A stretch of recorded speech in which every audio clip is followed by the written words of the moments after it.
Good morning, everyone. Welcome to our Governance and Priorities Committee meeting for Tuesday, June the 17th, starting with our land acknowledgement. In the spirit of respect, reciprocity, and truth, we honor and acknowledge the Mokitas and the traditional Treaty 7 territory and oral practices of the Blackfoot Confederacy, Siksika, Kainai, Piikani, Legal Nakota Nations, Chiniki, Bearspaw, Goodstoney, and Tsuut'ina Nation.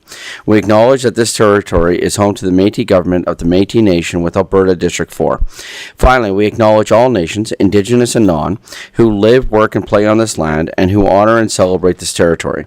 This sacred gathering place provides us with an opportunity to engage in and demonstrate leadership on reconciliation, and we are honored to have you join us on Treaty 7 territory. With that, we have our updates or approval to the agenda. Looking to council if there's any updates or additions to the agenda. To Ledge Services or Administration. Seeing none, can I have the motion for the agenda, please? Can I have a councillor make the following motion, please? Councillor Randhawa. Good morning, everyone. I move that the Governance and Priority Committee... Is that working? Yeah. Okay. Sorry. I move that the Governance and Priority Committee approve the June 17, 2025 Governance and Priority Committee agenda as presented. Comments, questions? Call for the vote.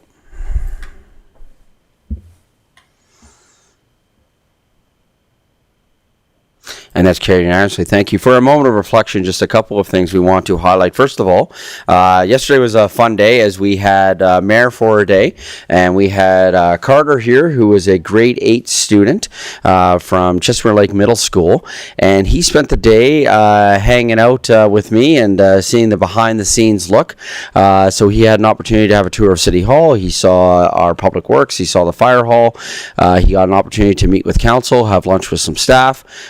Then he had a surprise meeting. One of the things that we've highlighted is that this council really is committed to building strong relationships within the region and the province and federally, something that we're going to be talking about later on in this meeting. And so I surprised Carter a little bit as he had the opportunity to meet Mayor Gondak from Calgary and Mayor Thorne from Okotoks. And so we had an opportunity to ask them some questions about what it's like being mayor and how we all work together as different municipalities.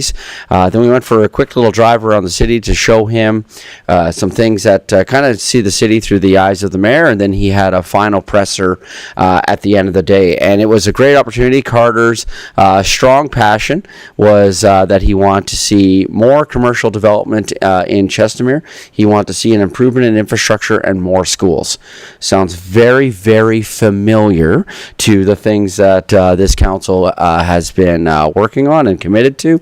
And his way that he won that was he wrote an essay, and so he won a contest to be mayor for a day. So had a great opportunity hanging out with Carter yesterday and hoping to continue this as a tradition with this mayor for a day.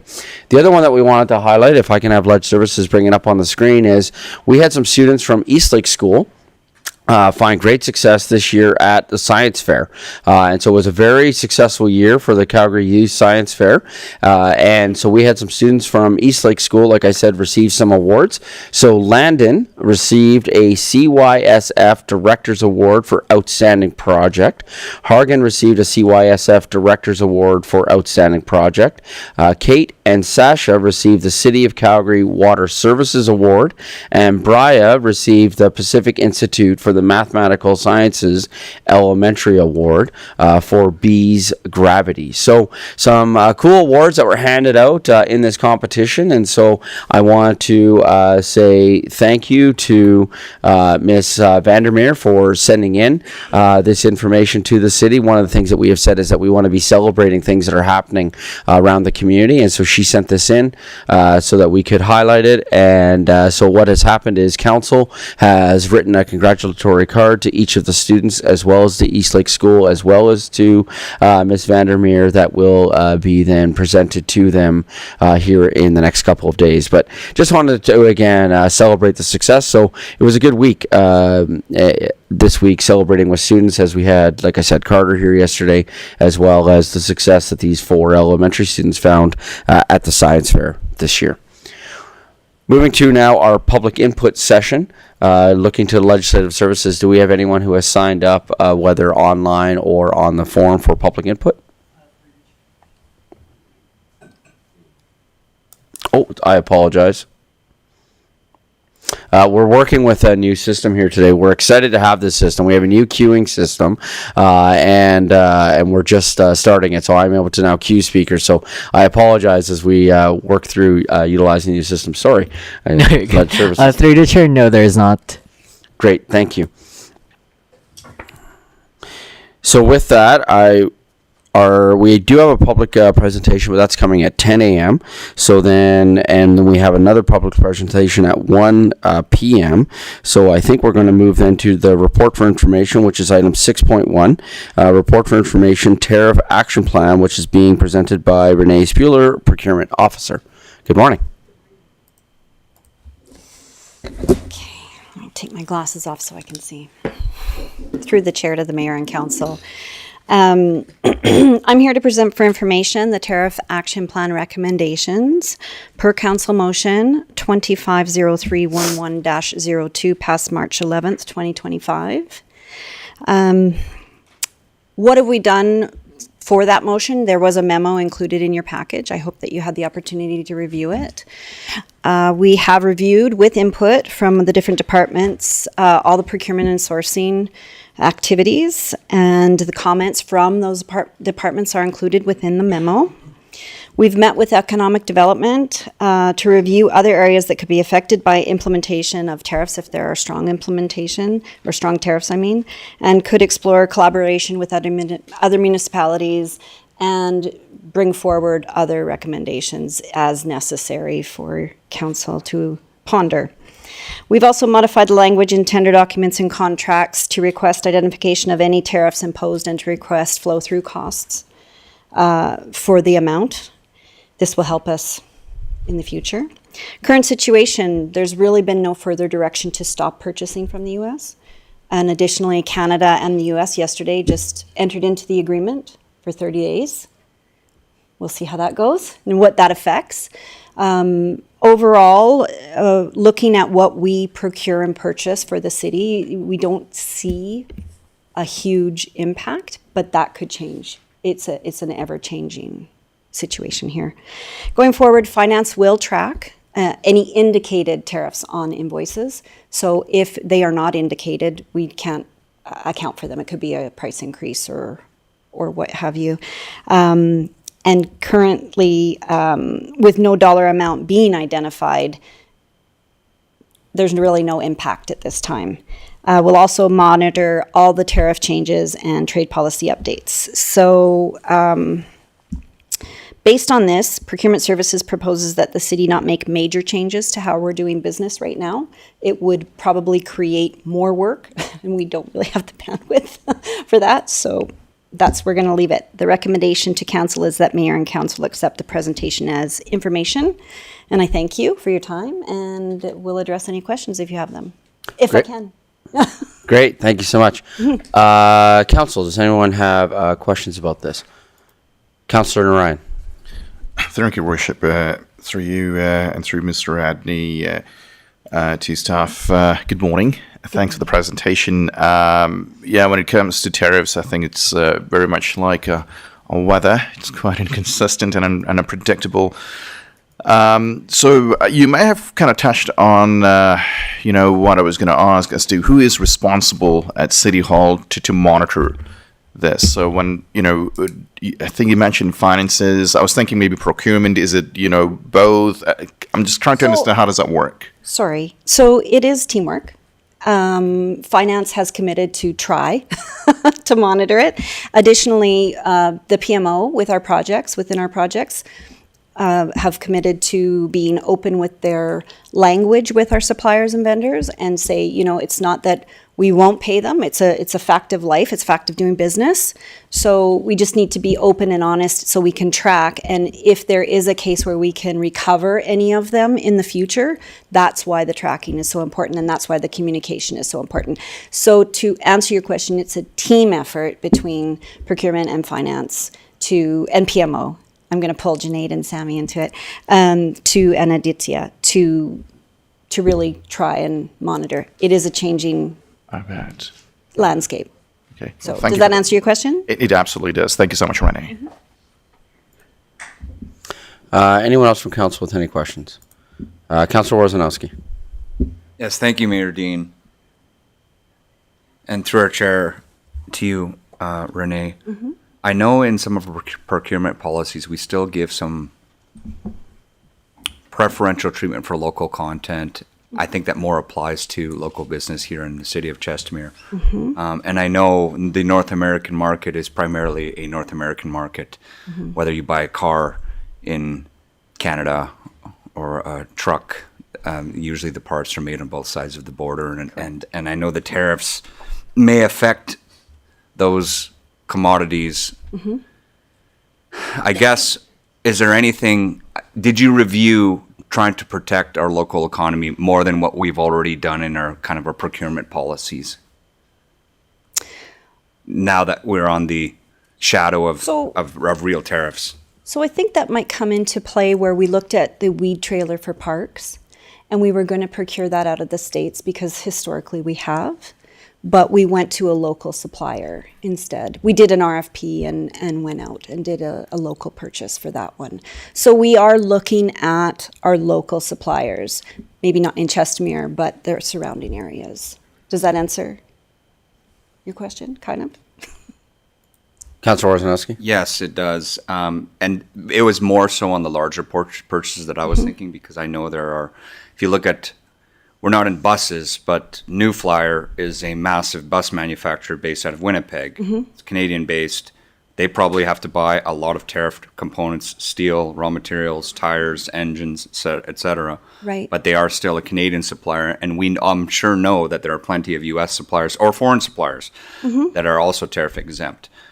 So I just want to take that into consideration. I hear where you're coming from, and I agree with your proposal that we shouldn't do anything, but I think we should just be cautious of who our suppliers are and, you know, look at buying local as in Canadian content as Right. much as possible. So thank you for that. Thank you. And just to further that, we did look at fire closer, and unfortunately, most of the suppliers for fire equipment and vehicles, et cetera, are out of the U.S. So, yeah. Councilor Schindler. That's Deputy Mayor to you, Mister. I'm sorry, Deputy Mayor Schindler. Just kidding. Through the chair to you, Miss Renee. Does the city negotiate standing offers for its commonly acquired items and widgets that we need? So that is a work in progress right now, and that is where we're headed. It's just bandwidth. It's just really, it takes a lot of effort to get all of the departments into Right. herding cats, kind of. Yeah. Okay. But that is the ultimate goal. We Yeah. recognize the value in those agreements, as well as centralizing. Right. So definitely that is. Making it super easy to get things at Absolutely. a consistent price. Yes. Cool. Thanks. Any other questions from council? Thank you. I have a question directed to the CAO. Might be foreshadowing a little bit here of a presentation I have coming up.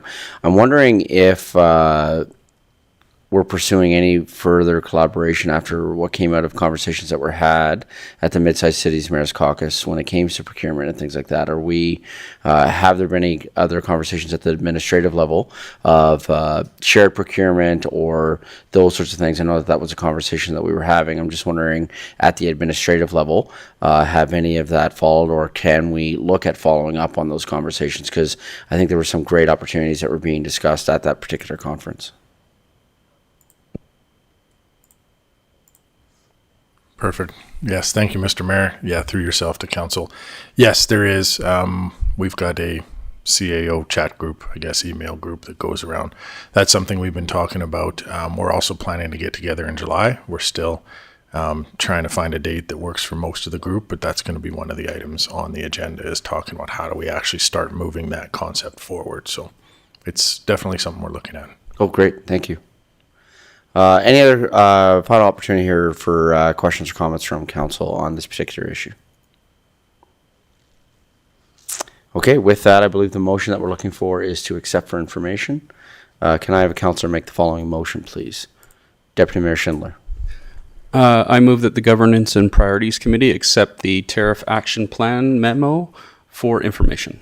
Comments, questions from council? Call for the vote.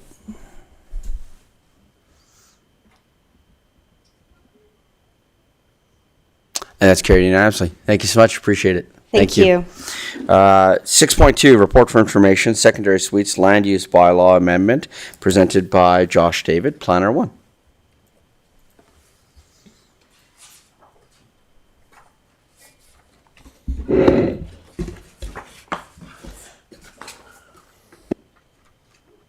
Oh.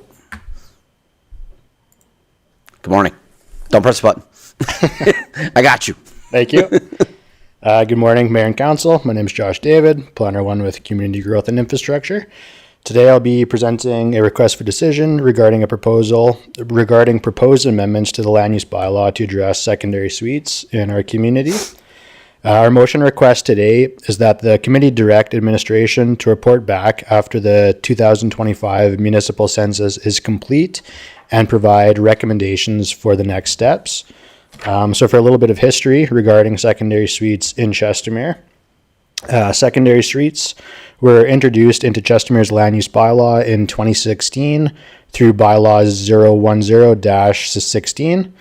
Since then, approximately 162 permits have been approved and closed, with 9 being appealed through the SDAB. The rules and regulations of secondary suites are currently outlined in section 7.32 of Land Use Bylaw 02024 as amended. On November 12th, 2024, the Governance and Priorities Committee directed administration to conduct a community consultation process to gather additional input from the public on the potential development of secondary suite land use bylaw amendments. The city organized an open house at the Chestermere Recreation Community Association on January 20th, 2025, to engage with the community. Additionally, an online survey was conducted from January 28th to February 14th, which was made available on the city's website and shared through our social media channels. This information was shared to council during the April 22nd, 2025 regular meeting of council. During that meeting, council directed administration to bring back a report to the June 17th, 2025 Governance and Priorities meeting that addressed the following implications regarding secondary suites, which includes parking, established first growing neighborhoods, resource capacity and enforcement, provincial and federal government alignment, potential grant funding for residents to address affordability, and the socioeconomic impacts of secondary suites. For each of the identified items identified by council, administration has prepared a summary of the research and analysis that was conducted, and that's included in the report today. The City of Chestermere is currently conducting its 2025 municipal census, which includes the following question for residents. Does your household support secondary suites in the community which you live? The census will run until June 30th, with the results anticipated to be available in July. While administration has already engaged with the community, insights from a broader citywide census will provide a more comprehensive perspective, helping us guide potential amendments with greater input from residents.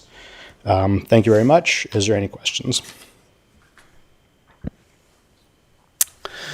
Thank you. Council, questions with regards to the presentation and the documentation we've been provided with? Councillor Narayan. Thank you, Worship. Through you to Mr. Adney and the presenter. Thanks for the presentation. I found it very comprehensive. So being on the SDAB board, we've had our fair share of hearings on this matter. I'm glad to see that administration will be coming back with a separate presentation on secondary suites on Lakeside. So that's fantastic. I'm also glad to see as to how administration is seeing that well, recognizing that not all neighborhoods are the same. We've particularly, on the SDAB board, one of the issues we've had are with secondary suites that are being proposed on cul-de-sacs. One of the bigger concerns being parking, of course. I see, that you have also defined and kind of shared how other municipalities look at parking and the numbers they allow. Maybe it's a conversation we can have, because from what I understand, for every secondary suite, there should be one parking spot. And I've also seen that municipalities don't usually have a bylaw compelling residents that they should be using their garage. So I guess my question, not necessarily to administration, but to council, would be, are council be open to even having a conversation, going down that path, that maybe we should look into putting bylaws, changing some of that, which includes, not allowing secondary suites on cul-de-sacs for starters. Thank you. Councilor Worzanowski, I saw that you were next, but Councilor Ryan has put a question to council. So if you don't mind, I think Councilor Grant was going to respond to that question. Is that correct? Or Thank you, Chair. No, I wasn't going to respond to Councilor Narayan's. Oh, there we go. No, I wasn't going to respond to Councilor Narayan's question. I was going to add on to and elaborate more on my own feelings about that same issue. So, Councilor Worzanowski should go next. Okay, thank you. So with that, then, does anybody want to respond directly to Councilor Ryan's question? Okay, I will. The response I would have to that is one of the things that I would like to see further fleshed out within this report is while I appreciate in any report the comparisons to other municipalities, which I think is great, and understanding what other municipalities do and the generalities thereof, I would like to see us, how does this affect Chestermere? So how does the parking specifically affect Chestermere? So while we're looking at definitions, I think definitions is great, and I'm certainly appreciative of that work. In addition to that, I would like to have a greater understanding of the parking issues that are affecting Chestermere, specifically things like cul-de-sacs. I'm hoping that what we see fleshed out a little bit from the work that is being done through the census, I'm hoping that that's going to assist with that. But I certainly, within a number of these items, I apologize for flipping back, within the definitions of parking, as well as permitted and discretionary use and parking restrictions, all of those sorts of things. Again, I love the comparisons and understanding what other municipalities are doing. I think that that's important. However, I would like to see a greater emphasis and focus on Chestermere. How does this affect Chestermere? Because our governance responsibility, to your question, Councillor Narayan, our governance responsibility is to the residents of Chestermere. So how are we addressing parking in Chestermere? And in some ways we may need to be unique from other municipalities. We can learn from other municipalities. But yeah, I would like to see a greater emphasis on how it affects Chestermere would be my response. So I would support your comments. In terms of how can we flesh those things out. Thank you. Councillor Worzanowski. Thank you, Mayor Dean. I won't add much to what Councillor Narayan and you've said. I do agree. I mean, it's good to see our comparables.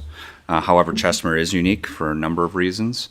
The one comment I will make in regards to parking is, by law, it's probably impossibly enforced. So whether they say they have a parking stall or not, we all know in certain areas that we are overcrowded. Parking is generally an issue, not just in cul-de-sacs and not just for secondary suites. I do like the idea of discretionary, potentially for secondary suites. And also, I think we're a little bit disconnected in how these bylaws are being presented, because there are related bylaws. They include parking, they include short-term rentals, They include secondary suites, and some of them are in the land use bylaw. Some of them are going to be their own bylaw. I mean, we're talking about potentially one specifically for R1L lots. So there's a lot of examples where I think we're a little bit disconnected. So I am looking forward to seeing the information come back from the census, but I think it may be a perfect opportunity for us to clean these all up. And whether we do them by zoning or by area or even by street, discretionary or not, we need to understand exactly what those residents want in some of those certain areas. Secondary suites may be more receptive in Western Chestermere, and I don't know if they are or not, but that's just an example. And if they are, then we need to support the residents in some of those areas, whereas they're clearly not really supported on the lake, so we shouldn't be supporting them there. So I want to make that commentary as this information is being presented and we get information from census, that this is a perfect opportunity for us to clean up our land use with respect to parking, secondary suites, and our short-term rentals. Great. Thank you. Councillor Grant. Thank you, Mayor. Through the chair to our presenter, Josh. I do have a few additional comments down that same vein of concerns or maybe solutions to our issue with our secondary suites. So what I've been thinking about, and I have been pondering this for quite some time, and I think what it comes down to is the lack of space in the neighborhood. And there's not enough space for cars. There's not enough space for garbage and recycling. And there are solutions that I think we can implement that will accommodate that issue. And specifically, I believe that we should really be going down the road that if you want to have a secondary suite in your house, that you need to have a 3-car garage. A, it provides you parking off the street for the car. B, it provides enough room along the street frontage for the additional garbage and recycling bins that are going to be put in place. I think that will also address any cul-de-sac issues because there are no 3-car garages in cul-de-sacs because there's not enough room on the front of the home for it. So I think that is something I know I've mentioned a few times, and I don't really think it got the traction that I was hoping for, but I really do think that it is a good solution to not completely getting rid of secondary suites, but controlling them in a manner that is appetizing for the community. So within that, something we should consider is, okay, so if we're going to mandate that you have to have one parking stall for a secondary suite, is that 1 bedroom? Or are you allowed to put 2 bedrooms in your secondary suite, right? Like there needs to be some sort of metric where it somehow ties the number of people in that secondary suite to the usage there is going to be on the front of the home. And I'm not entirely sure of all the proper metrics to that. And I do understand that there are people out there that are supportive of secondary suites and they want them and they need them. And, you know, Chestermere is a diverse community and we have a diverse population. But my point on that is if you want to have a multi-generational home, you don't need to have a secondary suite. You can put your parents in the basement without making that a legal secondary suite all day long. You just have to develop your basement. So I don't think that is a solution that's required for that problem. I think we just need to think outside the box and maybe come forward with some good measures that will provide opportunities for these avenues, but make sure they're not all over our community. Great, thank you. Councillor Randhawa. Thank you, Your Worship. Through you to I agree with the Councillor Grant, and plus that's true. There is a difference between secondary suite or developed basement. So that is confusion in the community. Like we might as a home want to develop any basement, but this is secondary suite is when you can rent. You should have a separate your heating system and you have the fire door and those all the stuff. So develop a basement if you want to keep your parents or multi-generation or kids in the basement. You don't need the kitchen for that, but it depends on all the area. I agree. Some of the 3-car garage they do have lots of parking, but still when they have a triple garage, they have a bigger family as well, and those all the parking spot. But if they have a basement, still there's not much space on when both sides have a triple garage, not much green space where they can park on the street as well. So we have to see on the area, depends on the area. And it depends, they want secondary suite or they just want to develop a basement, because there is a fire code as well for the windows and those all stuff. So how we can define, we have to, that's larger thing, which one we have to think. And some of the newer development side, I see it's advertisement with the secondary suite, even it's a smaller home, it has. But the older side in a Chestermere, even the bigger home don't have the secondary suite and stuff. So we need to get more detail on that one, how we can address this issue. And this, because it depends on every area, every residence. Some they don't want no secondary suite, doesn't matter, they have triple garage or double garage.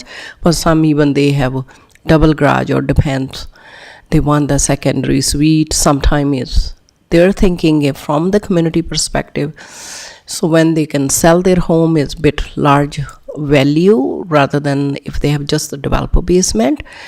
And there's other issue as well, which one I heard from the community. Some, like their parents wants to have little small kitchen in the basement because they just need morning tea. I mean, they don't need to cook. So we have to define those both sides as well.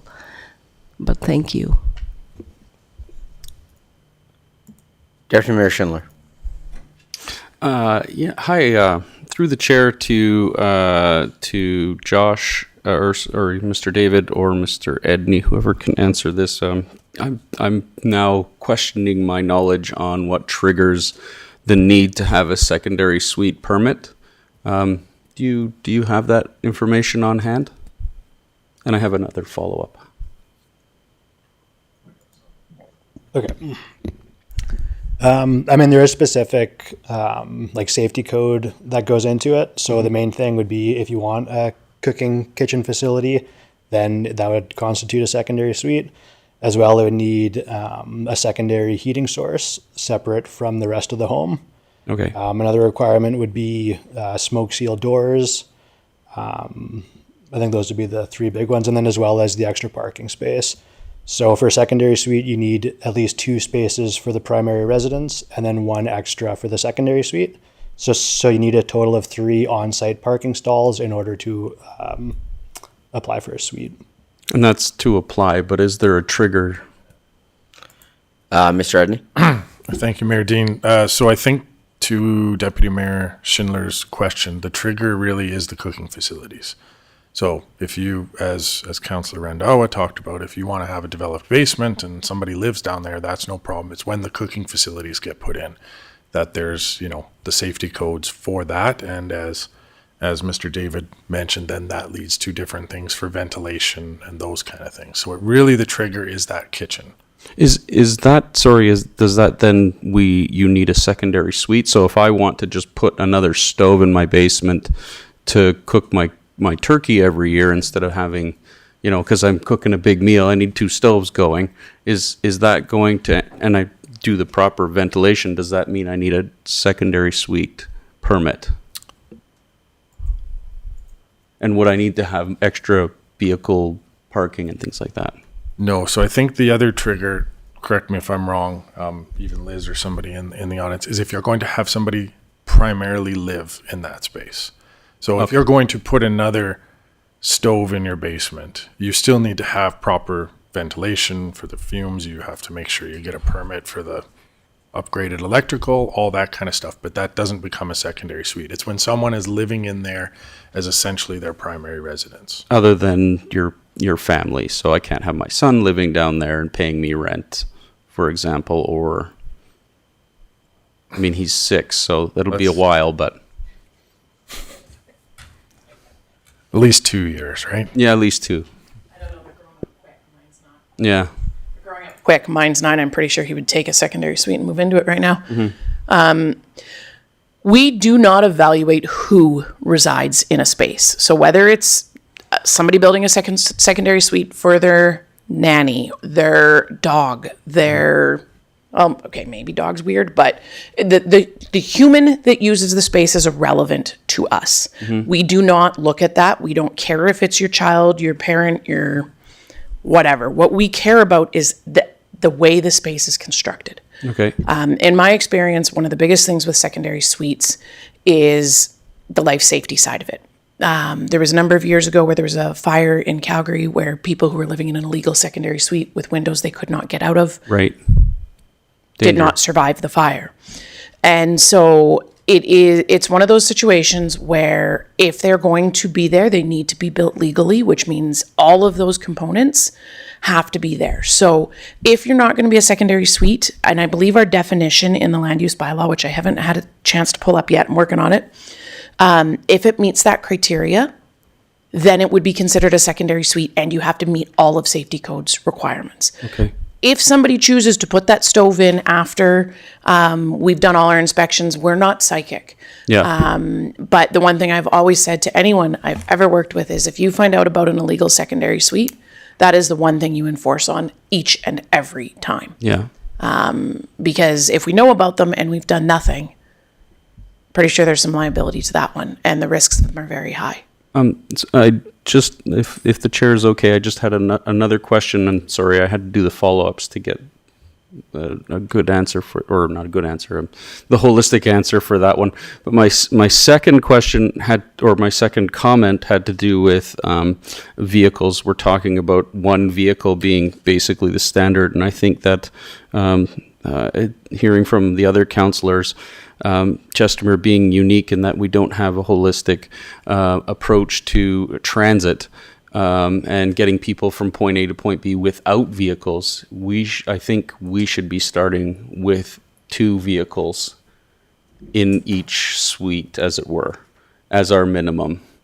I know people have a lot of vehicles in town, so I think that would be, in my opinion, the starting point for that conversation. And I'll pass it back to the chair. Thank you. Mr. Edney. Thank you, Mayor Dean. Through you to council, I just wanted to add on, I guess, to Deputy Mayor Schindler's comment and then kind of circle back to Councillor Ryan and Councillor Grant at the other end around the parking idea.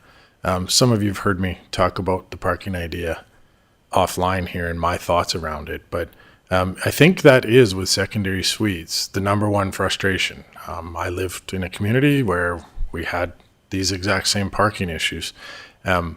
Often, and this was in Chestermere, the neighbors, people use their garages for a man cave. They have a TV and a couch. They use it for storage. They pile it up. So what I would like to see, and what I've been talking with administration about to further some of this comments around a bylaw with parking, potentially it's not a bylaw that forces everybody to park in their garage. But if you're going to apply for a secondary suite and you are going to say that your 2 stalls in your garage are parking stalls, we're going to come by and check. And if you're not parking in those stalls, then, there's some kind of enforcement action that happens. Because I do agree. I think that's one of the things that we underestimate. And I understand in Calgary and the large metropolitan cities, they're approving from some of my conversations, new condo buildings with 0 parking stalls per condo building. And maybe that works in downtown Calgary when you can jump on the LRT and go somewhere. But to Deputy Mayor Schindler's point, I think that's what makes Chestermere unique. We can't do that. So, I agree that even a 1-bedroom secondary suite probably has 2 people that work in different places and need 2 cars. So I really think my advice to council would be, as we work through this, is we really look at the parking aspect of secondary suites. And just saying you have a double garage, but if you're not using it, it's not 2 parking spaces. I also sort of disagree that a double garage and 2 parking spaces on the driveway are parking spaces. It's kind of hard to park on the driveway when people parked in the garage, and how do you get in and out? So I really do think that, I know all municipalities sort of treat it the same way, but again, Chestermere being unique, I think it's something you should look at if you really want to find a place that's going to make secondary suites make sense for the community. Councillor Ryan. Thank you, Worship. Through you to members of council. Generally, when we talk about secondary suites, we talk about, of course, parking. We talk about housing, because we are in a bit of a housing crunch, and providing diverse housing, and also affordability, because some residents use it as a secondary income to mitigate the mortgage payments and things. I think one thing that's missing in a lot of our policy, and even when we're talking about permitted and discretionary use, is the quality of life in Chestermere. What is it that we want, Chestermere to feel like? I don't see anywhere in any of our policies as to that talks about, that this is what sort of we want to be the quality of life of people living in this community. And I think something like that would kind of then guide us as to what kind of buildings, what kind of things we want in this community. And I think it should be part of the conversation when it comes to secondary suites as well. Thank you. Any other comments, questions from council with regards to this topic? Great, thank you. I had a couple things. One, I want to go back to a comment that was just made by Mr. Edney, and I want to back all the way up to when we are looking at approval of developments and when a traffic impact assessment comes in. Does that traffic impact assessment address things like parking within that community? So how do we account for possible volume of cars are going to be coming into a new development? What metric is utilized to determine that volume? Yeah, that I'm not sure. Do you know? Okay. I was wondering if maybe that could be something that we could take off, could find out to bring back, because I think that that's important, because in meeting with some residents this week on a particular development, there was some information that was said at an open house, and I'm just curious about the metric that we utilize in Chestermere, because again, currently, even though council has been working on and looking at different options for a transit plan, currently we do not have any form of public transportation, right? And so that is then going to create a unique situation from many other municipalities, especially some of our neighboring municipalities that do have a transit option. We just don't. And so your methodology for getting around is probably going to be a vehicle, right? So I was just curious about that metric, because I think that metric comes into play, because if we're going to do a development and say, oh, each house is only going to have one car, I think there are very few households within Chestermere that only have one vehicle. And so I'm just curious about that metric and the volume that is added with regards to that. Also, I want to go back to something Councillor Grant said. So you talked about the idea of a three-car garage or 3 parking spots, and that could be a unique way of addressing cul-de-sacs. So is your thought there, and sort of I'm putting you on the spot here, is your thought there that it's almost you get away from the look at designating spots, so instead of identifying cul-de-sacs, it's more of a holistic way that you utilize it within the city of Chestermere? Thank you, Mayor. Yes, that's exactly what I was suggesting, is that, I do understand the reason that we would want to apply that to a cul-de-sac, because of that same issue, that there is no parking in a cul-de-sac. Your driveways are, the front of your driveways are almost touching your neighbor's driveway in a cul-de-sac, and it makes someone else parking not in a driveway very difficult and makes the cul-de-sac very congested. So I think to kind of solve that issue, but solve other issues potentially around the community as well, that when you do that, when you those 3-car garage lots are in nature larger frontages of lots, which means that there is more room there for bins. There's more room there for cars. There's just more room there. So even if you're not really having a car parked there, it feels like there's more room. You're not as congested. And I think that's part of the problem, is that people are feeling congested, and my neighbor's right on top of me, and now he's renting out his basement. So when you have those larger homes with those 3-car, not only do you have the opportunity for the vehicle to park off the street, but it gives opportunity for more parking, more usable area for bins, and just to walk and be in the community without being surrounded by cars. Great, thank you. I also want to, I'm also thinking about something Councillor Narayan said, and maybe just a general comment, and of course open to response to this general comment. One of the things that I believe Councillor Narayan was highlighting was this idea of who do we want to be as Chestermere, and what's the identity that we want to have. And I also think within that, when I think of somewhere like Calgary, and I think within Calgary, you have some communities that are unique unto themselves. So I lived in Bowness for a number of years, taught at Bowness High School, and anyone that's from Bowness, including residents here in Chestermere who have moved out of Bowness, if I say Bow what, they all know what Bow what is. Bow what? Bowness. And there's a subculture, if you will, within Calgary that is Bowness. And I think that we have that a little bit around our own community. And I would think of something like Lakefront Homeowners. The Lakefront Homeowners are really their own unique community, and that's neither good nor bad. It just is. And they have their own unique challenges. They have their own unique needs. For example, if I don't live on the lake, I'm not dealing with lake weeds. If I don't live on the lake, I'm not dealing with having to take care of flowering rush in front of my home.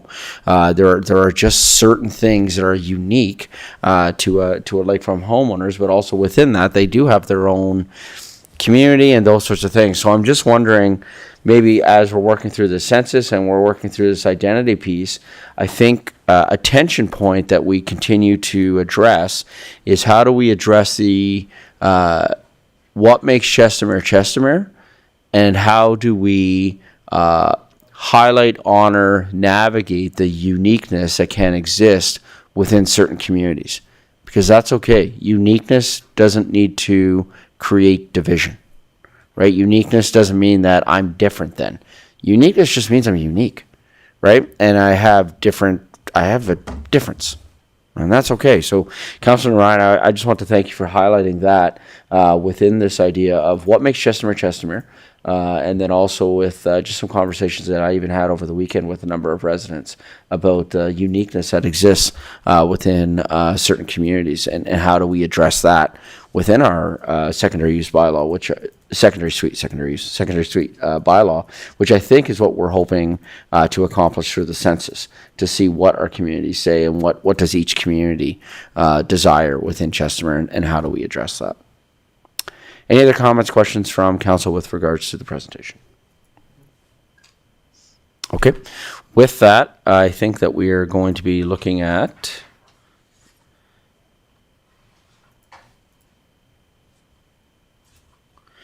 Thank you. With that, I know that this says after the 2025 census, but are we able to narrow that down at all with some sort of a date? Mr. Edney? I got you. Yep. Perfect. Thank you, Mayor Dean. We would be shooting before the end of July. We can put that in. The census is complete June 30th. It's just how quickly can we capture the data out of there that's relevant to these conversations, because this will also be coming up on the short-term rental issue as well. So we could shoot for the end of July to at least report back with our progress made if we can't get the complete report done by then. Thank you.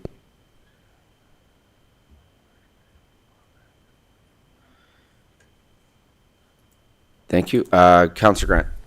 Thank you, Mayor. I would just like to echo that I would like to see this come back sooner rather than later. I know there are many people in this community that they are anxious about this, and whether they are hearing their neighbor want to put a secondary suite beside them or their neighbor down around the road, there are concerns that people don't want to necessarily push this out any longer, and I do agree with it. It's been an issue for quite some time that I think we should come up with a solution and address sooner rather than later.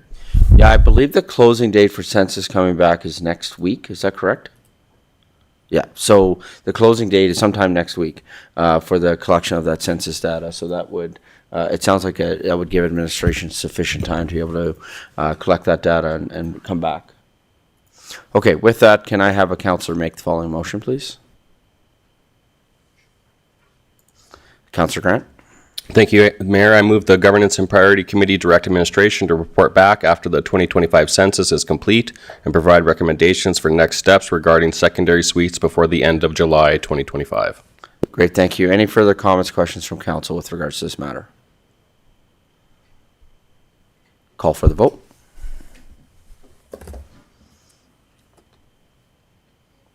And that's carried unanimously. Thank you. We do have a presentation that's coming that is scheduled for 10 o'clock. So, council, I'm going to suggest that we take our break now instead of at 10 o'clock. So we'll take a break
Good morning, everyone. Coming back here from our first break of the morning, and we're now moving to our public presentations for item 5.1, which is the Chestermere Learning and Testing Center, presented by Carrie Hillgartner, Chief Learning Officer. Good morning. Good morning.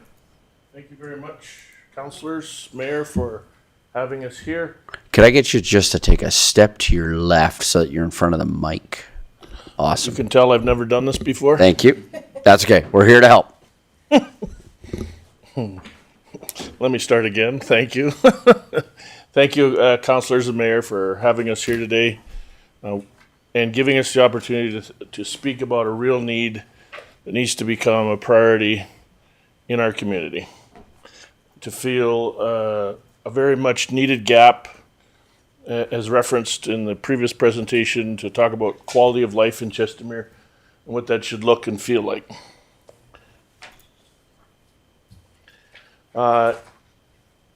Reference was made in the previous session to subcultures, to defining what Chestermere is about, and to talk about where we want to take it. And if I had to put some experience as a resident and an active member of this community, I really believe that we are about inclusive growth and we are about community development.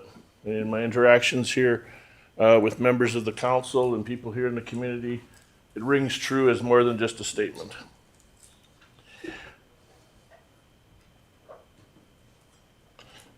So the purpose of our pitch here is we're here to seek support.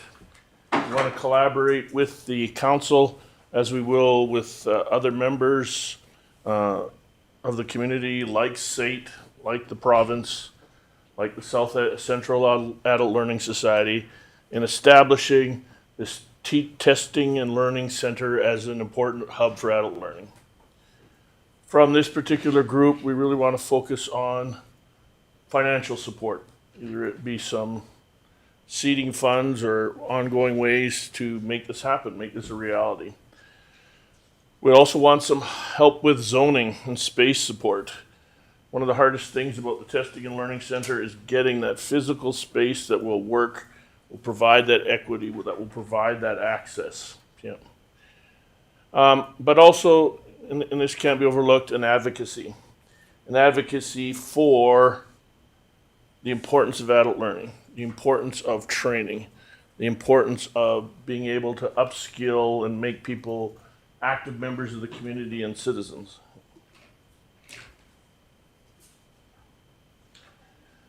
I really truly believe that this role of this center will be to create some really strong economic and social development that's here to stay, that'll be resilient, that we'll be able to continue and move forward with and plan forward.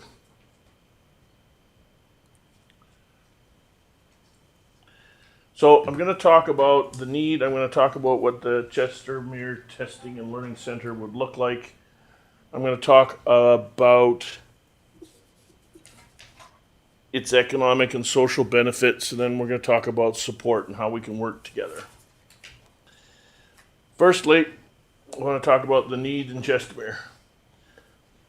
That there are definite gaps in adult education and training access, that there are now barriers for residents to access quality learning resources and opportunities, and that we've got a unique and dynamic demographic context.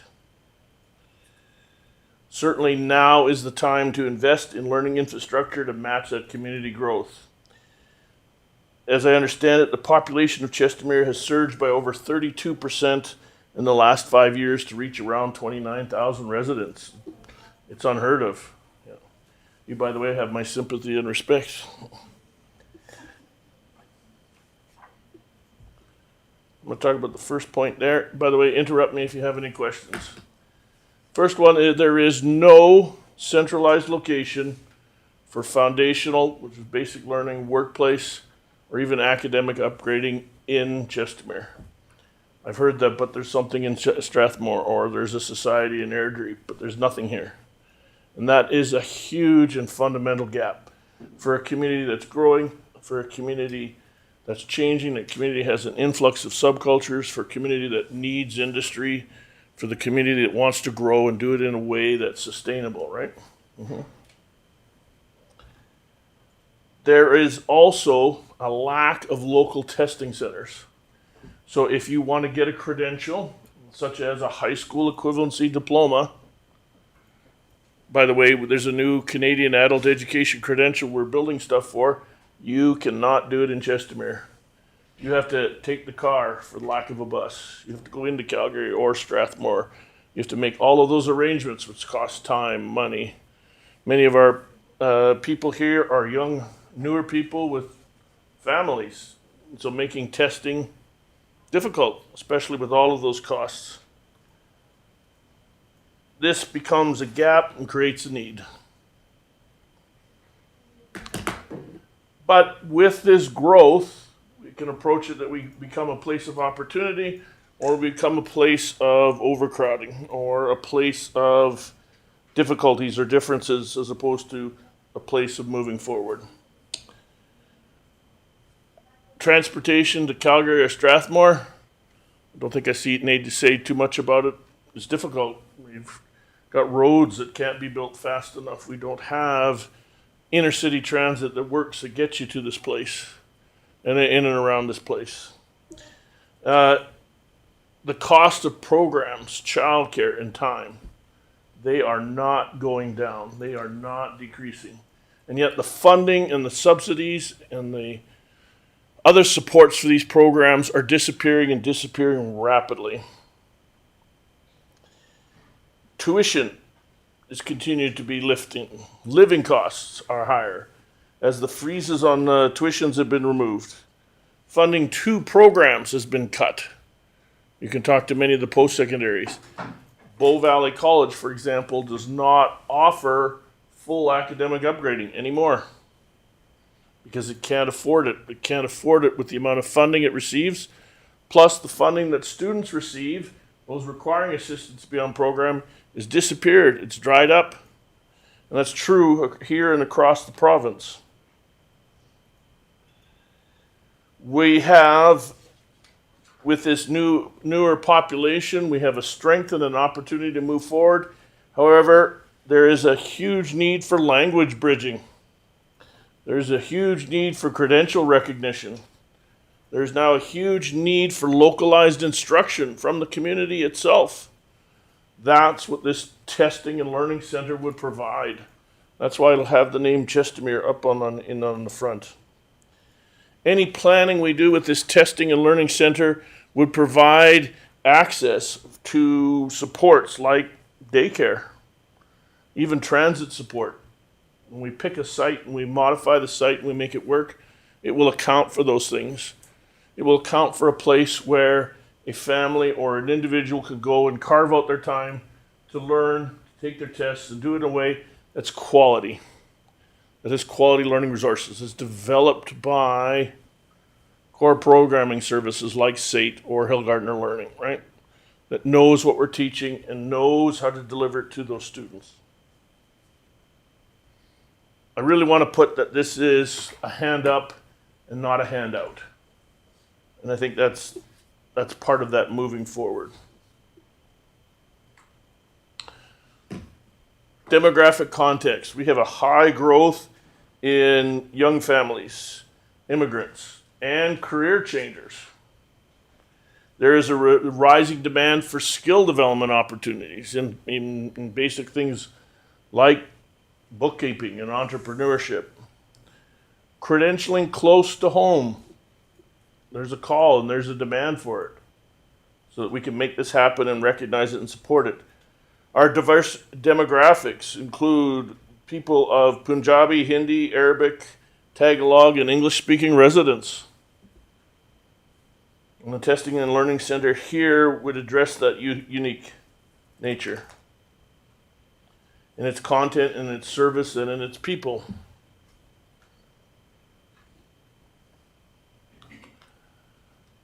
Nobody's interrupted me yet, so we can't be doing too bad. Having established that there's a need, and I think I'm echoing some of the things that have been said here before, I want to talk about the vision for it. This Teaching and Learning Center will become a hub. And I want to put the word local hub on it. not a hub you have to travel miles away, a hub that you can invest in, that you can have input in it, that you can participate in. And it'll be a local hub for learning and assessment. You need to be able to develop that skills, understand those concepts, and you need to receive credentialing for it. It will have core services and programming. The core services and program will include foundational learning, workplace training, and other related programs to move you forward. Another key piece that it will have is it will be a place for advising and pathway planning.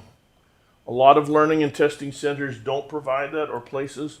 So students and adults don't know necessarily what they need or what options are available or how to get there or how to fund that or how to schedule it or how to find supports or to make a learning path, as it were. In my experience as a community college instructor and adult educator, those students who had access to advising and planning were almost twice as likely to succeed as their counterparts, if only just because of having a direction and having relevance. The last part is equity of access.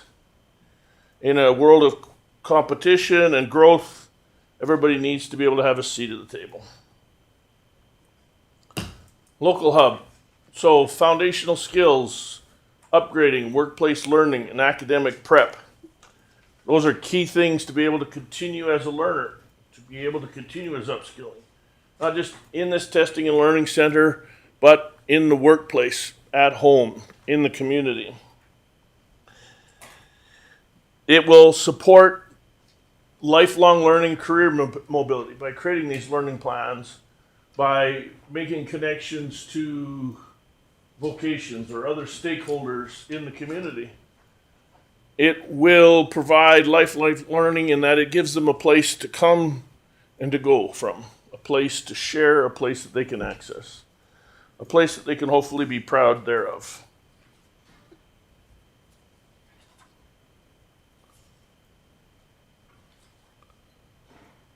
Where was I? Yes, sorry, core services. So, when we talk about core service and programming, we would talk about developing what we're going to call learning pathways. And Amy Harvey from SAIT and that group there is one of our core services.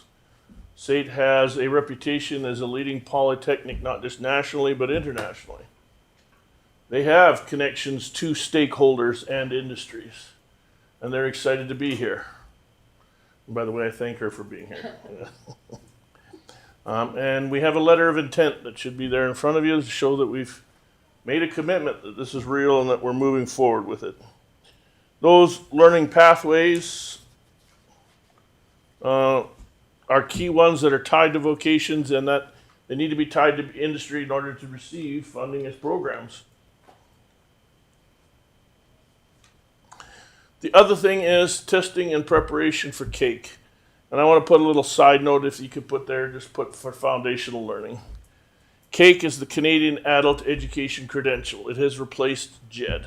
It is now the only way in Alberta, well, the only reasonable way in Alberta for an adult student to gain a high school equivalency diploma, required for workplace promotion or acceptance, all of those things.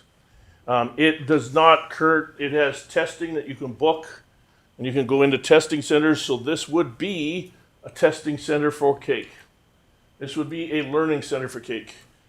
Hillgartner Learning and members of the community of practice are currently developing resources that would be made available through this testing learning center and through the community adult learning, the community of adult learning, the CALPS that we share with and we've had a conference with, which Mayor Shannon Dean thankfully spoke at and about the need for this connection. And the thing is, initiatives like CAKE need a community to get behind it, to see its value, to have its worth, and to make it continue and go on and go forward.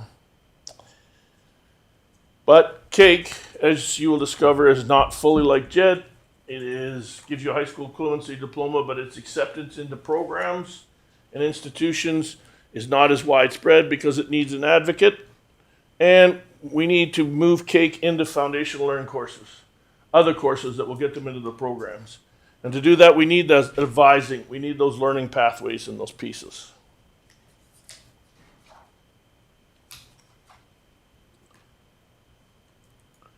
Learning pathways via SATE. Here are some listed as some possible offerings that might fit what we do here in Chestermere. I know you have the list memorized.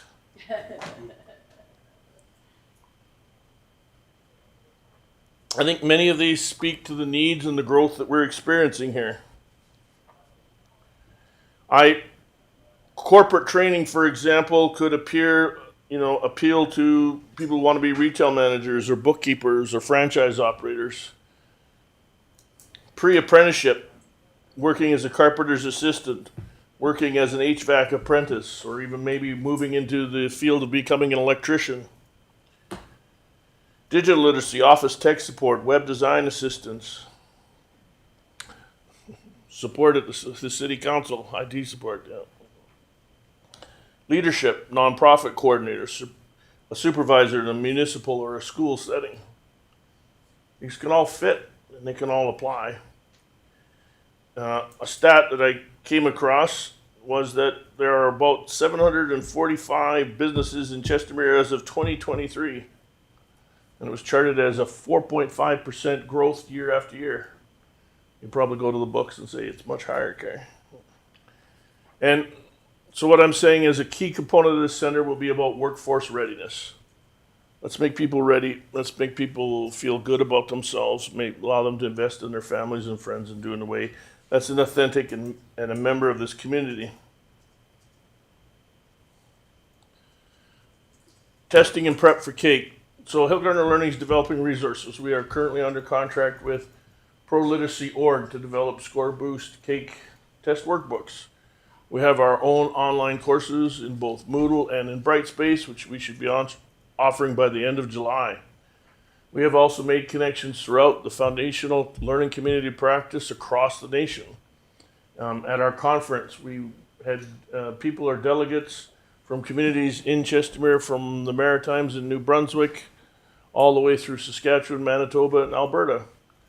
And if anything, they are clamoring for resources. They're clamoring for something that's not JED repurposed as CAKE, which is such a slight, extreme overstep in error, right? They don't want the workbook that was made by ChatGPT. But we also want to be a licensed official testing center. And we were given a license, and we want to activate by Alberta Learning to be able to be a CAKE testing center. This is how I got to the table, because as a community adult educator without a high school equivalency diploma, somebody going through basic education or literacy into foundational learning, their chances of getting into a related vocational program are difficult. Their chances of getting into a related vocational programming and then matching up with a career in that vocation is limited or difficult because there's so many people at that table. And at the end of the day, if they have to change careers or they don't find success in that, they don't even have a high school equivalency diploma. When I was at Bow Valley College, we were restructuring the whole basic education program to be JED reading, writing, and math. Because at the very least, they would come out with a high school equivalency diploma. In a way that was monitored by a third party, testing by a third party that was normed. And that's what this CAKE will provide.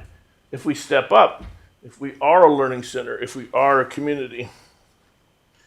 This testing center, however, would also do well beyond CAKE. I've talked with many testing centers in Calgary, Edmonton, Saskatchewan, Manitoba, and even in Prince Edward Island. And many of those places say that to keep the lights on and to meet the needs of the community, they do testing for CAKE, they do testing for LSAT, they do testing for various credentials and programs. The list could go on based on the need. That's how you keep the lights on, and that's how you keep the people there and the community engaged.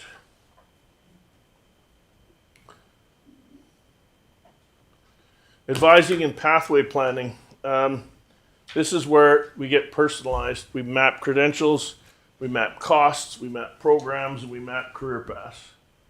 And these are skilled people that are familiar with the system, have taught or worked within the system, and have connections at lovely places like SAIT and other community organizations and out in the field in the industry that get the students started, moving, and going. The other big piece is, though, this is a place where they'll get access to community service, get access to employers, get access to learning organizations and other stakeholders. In Calgary, there's a group called the Can Learn Society, which I kind of modeled some of that thinking over. They work with students that have learning, social, or other challenges that prevent them from moving ahead. They want a testing and a learning center that's nearby. They provide those services. Those students, without those helps or supports, can go nowhere. They cannot find employment. They cannot find further training. They don't have the confidence of those basic skills.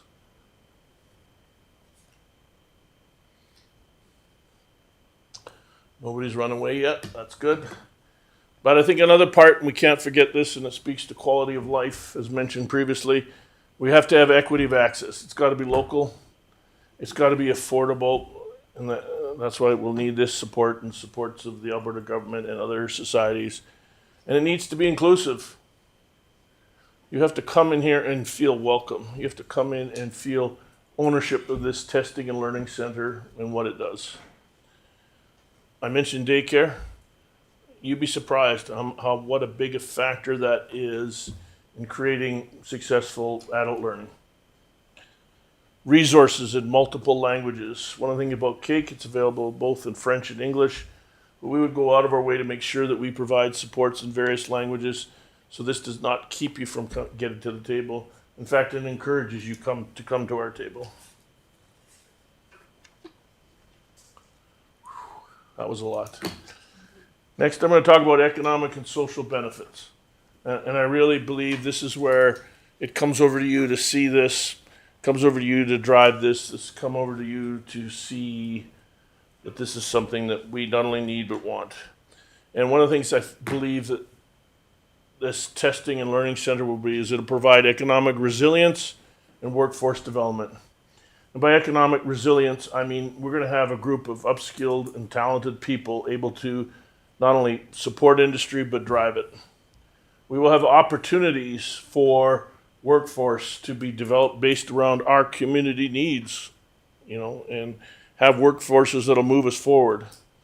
I believe there will be a huge social return on investment.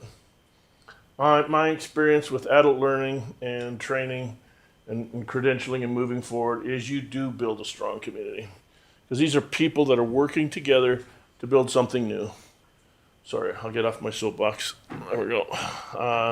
But I want, and I believe you all want, to be Chestermere to be an education-forward city. This is a place you go to do education. This is a place where education means something.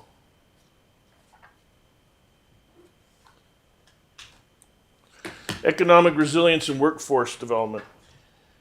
This training, and especially in key sectors which we'd identify, which parallel those learning pathways, we'd have increased access to skilled trades. We'd be able to address labor shortages. That's part of that resilience. We'd be able to support local entrepreneurship and serve as business growth. When I talked to the Wild Rose Community Futures, upon reference from this group, they were hugely excited about that because they are all about entrepreneurship. Side note, I told them they should be in Chestermere, not in Strathmore, but we're working on that. This would create business growth, and in fact, about 60% or more of Chestermere's businesses are small or home-based. We need to take part of that. We need that to be part of our subculture. That needs to be our, part of our opportunity. We also need to be able to have training for healthcare aides and frontline support staff as we create access to medical care here. It'll mean more local jobs, it'll mean fewer commuters, and it'll mean stronger community retention. Okay, you all believed me on that one. Okay. I think also that when we talk about those, when we talk about facts and numbers, I think there's also a social return on investment. And you'll see this in your conversations with people, especially when you meet them at the Testing and Learning Center. I went into the teaching profession because I started off tutoring and working with some of these adults that had little to nothing, were so extremely appreciative, and felt that these opportunities gave them the opportunities to transform themselves, so to have that autonomy. Newcomers, parents, those retraining, that's a huge part of who we are. And they need a voice and they need to be recognized. They need high school equivalency diplomas. They need a training certificate. They need to be able to not only have jobs, but create jobs and create an industry here. This will increase community engagement and long-term stability, because this will be a place that you can rely on and talk about. It'll anchor Chestermere as an education-forward city. In other words, when the conversation says when you want to do adult learning, it won't be go to Strathmore or drive to Calgary. It'll be Chestermere is a hub. It's made connections with SAIT, the South Adult Central Learning Society. It's helped that grow. It's done a really good job as a community supporting bridging language learners and welcoming newcomers. It's done that by providing core programming and services that it needs, not that we think it should have or that needs or what's part of the trend. It will elevate Chestermere's profile as a place of opportunity and not just a residence. When people say, what is Chestermere like, Carrie? I said, I'm going to say, and I always do say, it's a great place to be, to live, to make neighbors, to friends, and to grow, to have a family, and to move forward. I should have recorded that and written that down also. Let's get to the part where we ask about council support. So here, to make this happen, like all things that are strong programs or initiatives, we need funding, and we're searching it through the many venues, but we need startup and operational support for the initial launch of this Testing and Learning Center. To be able to cover the utilities, the space, all the other operational needs, the licensing, everything else associated with delivering those core programming and services. And in my experience, it's not all about money, but it's when you make a financial commitment to it of some kind that says that this is a priority, that this is a need. Zoning and space support. As you all know, there's no room here in Chestermere. So we have to find something, but find something that will work. Something that will be suitable, something that will be accessible, and we may have to be creative to get there. But it needs to have, even if done in phases, a growing set of permanence. This needs to be a hub that points at advocacy. Council leadership, you matter, you know you do, but it's when you bring it to the table that you signal community that this is a priority. It says Chestermere is here not only about adult education, but about innovation. As communities of adult learning and in practice, Chestermere will be at that table. When we go to the KELP Symposium, there will be somebody from Chestermere saying, this is the wonderful things that we do. Let's share it with you. Let's do this together.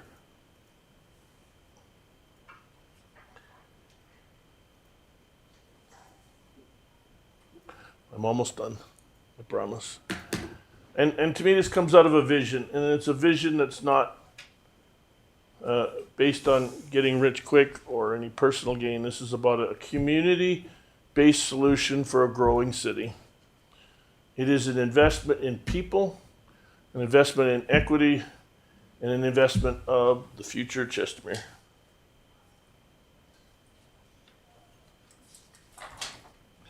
I would like to propose that as next steps coming out of this, should the city decide to make this a priority in whatever way and be able to provide in those supports, that we talk maybe about an implementation plan between the city council, the government of Alberta, SAIT, Hillgartner Learning, and the KELPs about how to make this happen and make it real.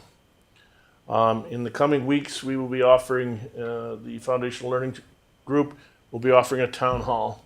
And our hope will be actually to model an actual learning and testing center. By the way, I'm going to put a heavy emphasis on model. And then we'd love to conduct a needs assessment, and we'd love to do that with support from the city council to reach the people that are here, member of that community, to gather the information, to find out about what they need, and make some decisions. And with that, I thank you for the opportunity to address the council and, to begin maybe future discussions and actions on addressing this need. Great. Thank you so much. Councillor Ryan. Thank you, Your Worship. Through you to, and through Mr. Edney to Mr. Hill-Gardner. Thanks for the presentation. I think it's absolutely fantastic what are you proposing. I felt like being part of the Dragon's Den, and if it was the Dragon's Den, which it's not, and if I had, the means, I'll be like, let's go ahead and do it. But it's none of that. However, what you're proposing is very interesting. It's, some of the things that we have talked about in council previously. I think there's plenty of benefits, many of which you have already mentioned. What you were asking of today is still, pretty high level. And I'd be very interested in knowing as to, what the specifics of that would be. So there's still a lot of unknowns. I'd be very interested in, moving to a direction where we can get more information, and hopefully, the city can work with you on this. I guess the only question I have for you at this moment is in terms of timeline. What kind of timeline are you working with? Tomorrow? We started this, let's call it adventure, way back in November. And we've been to the table, we've been to people, and we've gathered up the enthusiasm, we've gathered up the people and the partners at the table, and we're just looking to make those first initial steps. That town hall, that needs assessment, those are things like, and publishing our workbooks and getting our courses out are things that we need to do to start getting some traction. In the world of education, most post-secondaries are done their planning by March. So even starting now and moving things forward, looking by September maybe to have a plan or a start, right? Yeah. Mm-hmm. But the other thing is too, is that when you talk to people, I got the mic right here for the first time, sorry. When talking to people and we talk about things and doing them together and creating projects, which was the focus of our conference, they want to hear updates. They want to hear movement. They don't want to hear that it's too big or too hard, right? And if there's anything that we're trying to do is be that first step to meet with the people, get the facts, and present and be a part. Yeah. So I hope I answered your question. Yes, you did. Thank you very much.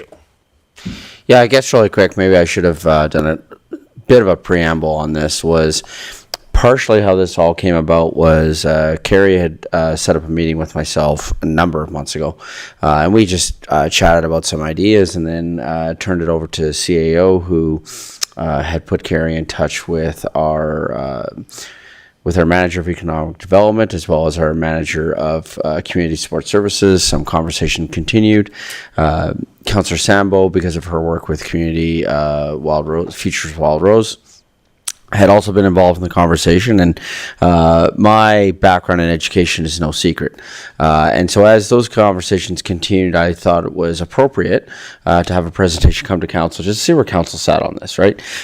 We have a professor of adult learning on our council, and so I could see the obvious connection that is there. But also within that, I thought it was good for us to just see where council was at in terms of this project and conversation. So what I would say is that this presentation is along those lines of just progressing the conversation forward. And to your point, Councillor Narayan, finding out exactly what those next steps are and coming back more with more of a comprehensive plan. I did not want Carrie to have to go away and build a fully comprehensive built plan and then come to council and we're like, we're not really interested. So it was more of a, hey, we've had enough of initial conversation here to at least find out where council would sit on this particular issue. Councillor Grant. Thank you, Mayor. Through the chair to Mr. Edney and our presenter, Mr. Hilda Carter. I am a SAIT alumni, and not only am I a SAIT alumni, I'm also a business owner. So I'm a business owner of the skilled trades. So I keenly understand the issue and the barriers that some people face when they're trying to get into even the skilled trades and trying to get that acceptance into the program. So it's not easy for everybody, and some people do need help to get through that and into the system. And then once you're able to get into the system, away you go, right? You're the world's your oyster, as they say. So I do understand that. I emphasize with that. I feel that every day, in the shortage of the skilled trades that I'm trying to attract to my business. It is a real problem. So I am in favor of going down this road and seeing what we can do to help support. You mentioned that this is a big, hard thing, and I don't know how much attention you have paid to us, but this council is not afraid to do big, hard things. I think we are sitting here because we are doers and we are accomplishers, and we do want to provide big, hard things that most people can't for this community. So I'm willing to go down the road and see what the next steps are, and I hope we can support this in the future. Thank you. Councillor Warzanowski. Can I respond to? Yeah, sorry, absolutely. Oh, sorry. Yeah, go ahead. Yeah. Thank you for that, and I appreciate that advocacy and that understanding. And I am here at this GAP meeting because the city council is that way and forward thinking. And I've been to other places and have not had such, a reception or access. So it speaks to what we're saying. So thank you. Councillor Warzanowski. Thank you, Mayor Dean, our chair, and through him, our CAO. Mr. Hillgartner, I have a quote for you. Uh-oh. I went the distance when it came to education, and I have this quote that I live by, and I have many of them that I live by. Education is not something you can finish. And that is absolutely the truth in everything we do. So thank you for bringing to us. I think in all the busyness, while we understood there was a need, I'm glad that we have some advocacy from our residents to push this forward, and you have the support of SAIT, and I'm sure there are a lot of other institutions. So my question would be actually for council and administration is, we have a lot of moving parts, and our presenter was absolutely accurate, and Councillor Grant said it, we're not afraid of doing big things. But I'm going to echo our deputy mayor's point on, when he campaigned over a year ago, he said, let's do it right, let's do it the first time. And me, I have a more of a visionary look at things at the high level. I don't prefer getting into the details. However, there are a lot of things going on right now. We have a census coming. You sat through some of the earlier presentations that may somewhat be related, maybe not. But we're looking at expanding our recreation in the near future. As part of that plan, we're also looking for community spaces for a not-for-profit group that would likely tie into a lot of the similar needs that this would be able to present our residents. So my question for administration and council is, while, Mr. Hillgartner is bringing in an ask of maybe moving forward to town halls and needs assessment, and I'm sure there's going to be funding and at least a loose framework, how can we kind of fit this into some of the same initiatives that align with not only our strategic plan, but some of the other initiatives that are quite aligned with what this resident community is asking for in regards to education? And I don't know if anybody has any commentary, but I asked the question because if we're going to do this, let's do it right the first time. Do you want me to take an initial swing on thoughts that I had, or do you want to take the initial swing? Which one of us wants to go first? Okay. May I take a swing after the initial swing? Sorry? May I take a swing after the initial swing? Yeah. Sure. Why don't you go ahead first then? Okay. Thank you for those comments once again, and I appreciate your vision and for your recognition of the big picture. I would, much like what Hillgartner Learning has done with SAIT, whatever, I would love to come up with some kind of letter of intent or some memorandum of understanding that says we're going to move forward, even if just to help continue the conversations, right? Even to move forward planning or to talk to people to say that there's a real intent here. Thank you. Yeah, for myself, I certainly appreciate the number of projects that we're taking on and would echo much of what Councilor Warzanowski just said. By the way, you are a quotes guy, and that might be my favorite one that you said. That one was solid. As a former teacher, that got me right in the feels. But what I would say with that, though, is, in my humble opinion, this involves a different subset of staff than those other projects that we're working on. I think that there's a potential here for involvement of our economic development manager, where that individual can be enrolled. And I'm certainly realizing that I'm walking certain lines here, and in no way am directing staff. I'm simply offering suggestions that CAO feel free to stop me at any time. But I could see economic development being involved in this. I could see community support services being involved in this. I could see cross committee work that is happening, as you suggested, with not-for-profit, but also with our CDAC committee. And as this starts to play out, there might be a role within the Chamber of Commerce. I have a couple of other questions that would come within this, but I would overall directly addressing your concern, which is absolutely a valid one with the number of projects we are taking on. I think that this involves a different subset of staff that are working on those bigger projects that we are working on right now. But Mr. Edney, I would turn to you to build off of that. Yeah, thank you, Mayor Dean. Yeah, I'd echo your comments of I think it's a little bit different of a project than we're working on a lot of these other projects, and we could find some bandwidth. So if council or the Governance and Priorities Committee were to direct administration, I think it would be to work with the group and truly, we've got a really great presentation here this morning on the needs and what you want to accomplish. But again, let's understand, size of space, where it needs to be, where it could be in the community, and start evaluating some of those different options. So I think it's something we can take on and leave with administration if council's interested in pursuing this to work to see if we can find a solution and report back. Yeah, I think too that while we can all appreciate the urgency that Mr. Elgartner is bringing to us, this is, I think, a long-term initiative. And so I think the purpose of the conversation today is just from a governance and priority standpoint, is this something council's interested in? And if the general kind of idea is yes, then we just sort of direct administration accordingly, and then we would leave it with them. If the general consensus was no, well, thank you, Mr. Elgartner, and we move along. But I think that the purpose, certainly my purpose in adding this to the agenda, speaking with administration, was just to get a general consensus as to where we sit as a council, and as well as to address questions, concerns, and things that we have right now moving forward. Yes, sir. Mayor, may I address the previous comment? Yeah. When we talk about practical things like the size of the learning center and the testing center, it's not that we don't have those things. It's not that we don't understand how it will be run or who will be involved.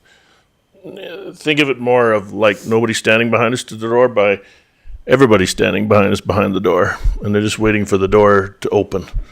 And some kind of a memorandum of understanding or some kind of a commitment from the city opens that door. As to making those things happen or planning or detail, we have the resources, we have everything chomping at the bit. What my experience has been in terms of dealing with all the different stakeholders and people is that we talk, and we tell it it's good ideas, and we agree, and we shake hands. We need some direction. And so I would like, if there is a move forward with the council as making this a priority, that one person be given the lead for this project. One person then who takes initiative on behalf of the city of council to move this forward, to connect with us, to connect with other people, to make connections with SAIT and other programs, to make this a priority, not just coming from Hilgartner Learning or the foundational learning community or from SAIT, or But there's somebody who takes the lead and makes this a real project. Because it's when that happens that we've got that reciprocation going on that we'll be able to make those requests. We're able to make that sort of planning. Thanks. Councillor Randhawa. Thank you, Your Worship. Through you to the presenter. Thank you for the presentation.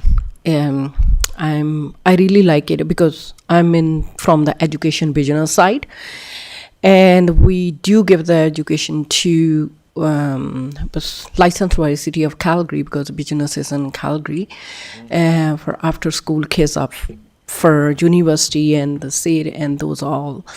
And they do, I just want to tell all my counselors, my council as well, we need the testing center for sure.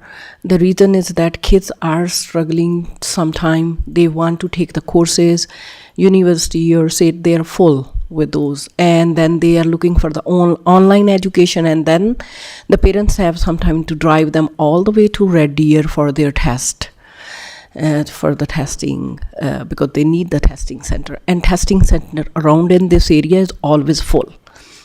And that is actually the real reason I would like to support this, because I seen how parents is and the kids are struggling. They want to get the education, they want to get into fit. Sometimes they are taking summer courses, but sometimes there is a full whatever they want to take that because they cannot get through their school or their college or their university.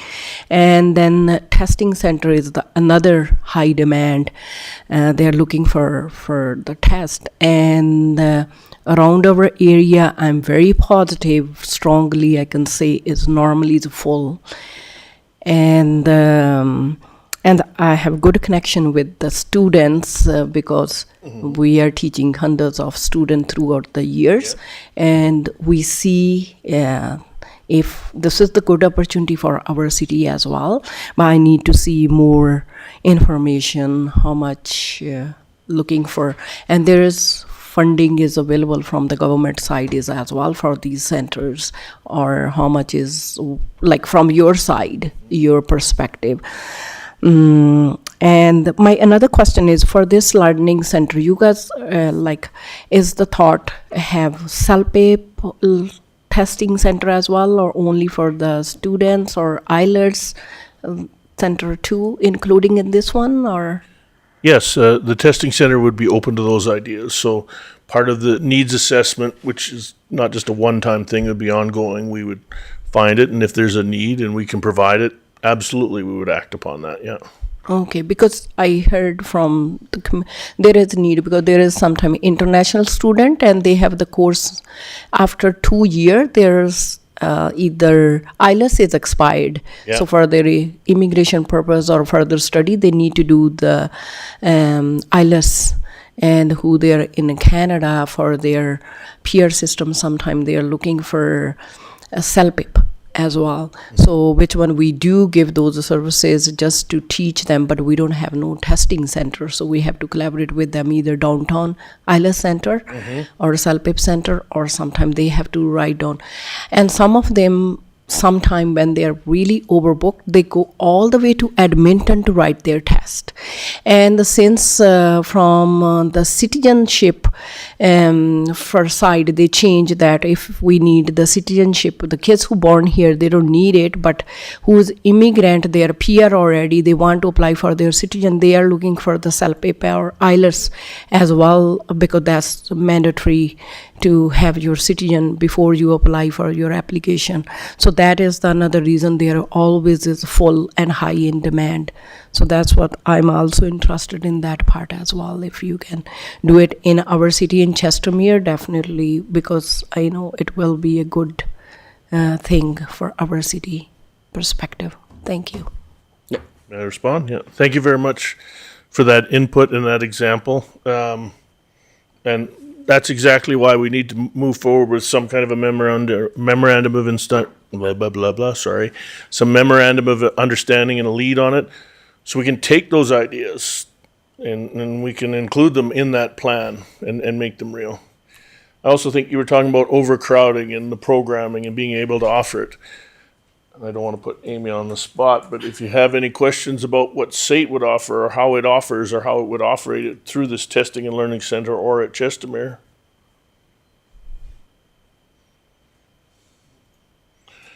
You're all too quiet. Yeah. Well, I have a couple questions coming up on that here in a moment, but I'll Okay. just work my way through here. Deputy Mayor Schindler. Hi, how are you? Thank you for your presentation today. I'm really impressed. I have a few questions, but they might be borne out during a needs assessment, which I think I would be in favor of, at least to start and see what we're looking for. Things like, would the city own the property and it be leased, or how would we get people to these locations? What courses would be offered?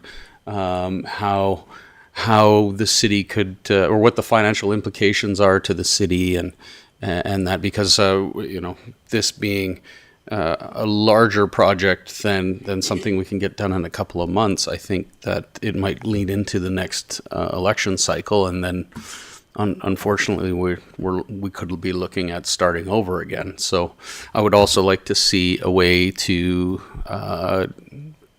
get it going and not necessarily have it stall after the next election cycle. I don't think we can, but I would like that, because this is a really interesting project. We've been talking about it as a council for a long time, bringing education.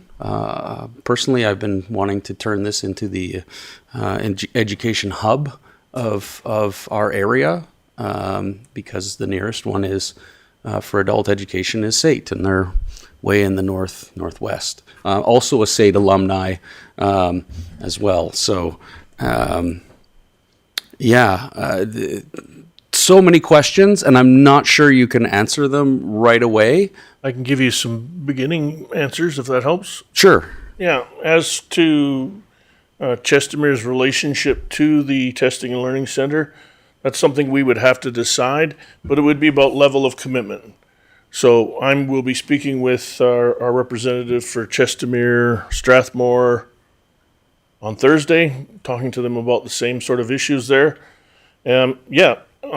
Personally, given my experience with the council's reception of it and moving forward, you would definitely be a key builder or player. And whether you own the place and lease it, it's really about your commitment of how much it will be part of this community. Yeah. Mm-hmm. I do not see Hillgartner Learning or any of those places looking to the Chestermere and Learning Testing Center as a place to own or make money off of owning it, but to have a presence. Right. If that helps start answering that question. And by the way, I thank you for your support. Yeah. Yeah, it does. I also see some synergies with perhaps a new library. Mm-hmm. We do testing downstairs in our current library, very small amount, but there are synergies that could happen in projects that are potentially up and coming. Thank you for your presentation. Thank you for listening. Councilor Worzanowski. Thank you, Mayor. And through our mayor and our CAO to Mr. Hillgartner. I'm curious, the more and more I am sitting here listening to the panel and yourself, it sounds like you want to take a significant role in moving this forward. And in many fashions, when things are brought to council, administration often takes the lead. Just want to better understand what your actual ask is from council, whether it be the needs assessment, financing, facility space, and kind of long term. What's your actual vision of what this learning center needs to look like, and how can we as council help facilitate you getting there? To be specific, yeah. Even though I told you how I don't like the details. Thank you for the small question. Yeah. Hillgartner's Learning's mission is to provide greater access to quality learning resources and opportunities, and to do that with others. And then in terms of a plan, I would love to see a Chestermere and Learning and Testing Center that's sustainable. And if it's run by the city and it's got a group organized around it, that would be great. But I see Hillgartner Learning having the level of expertise in andragogy and in connections to other learning organizations and community adult learning practices as being the head planner for that part, for the testing and the learning. For connecting to the community, that's the city of Chestermere. That's the council. That's the groups that operate here.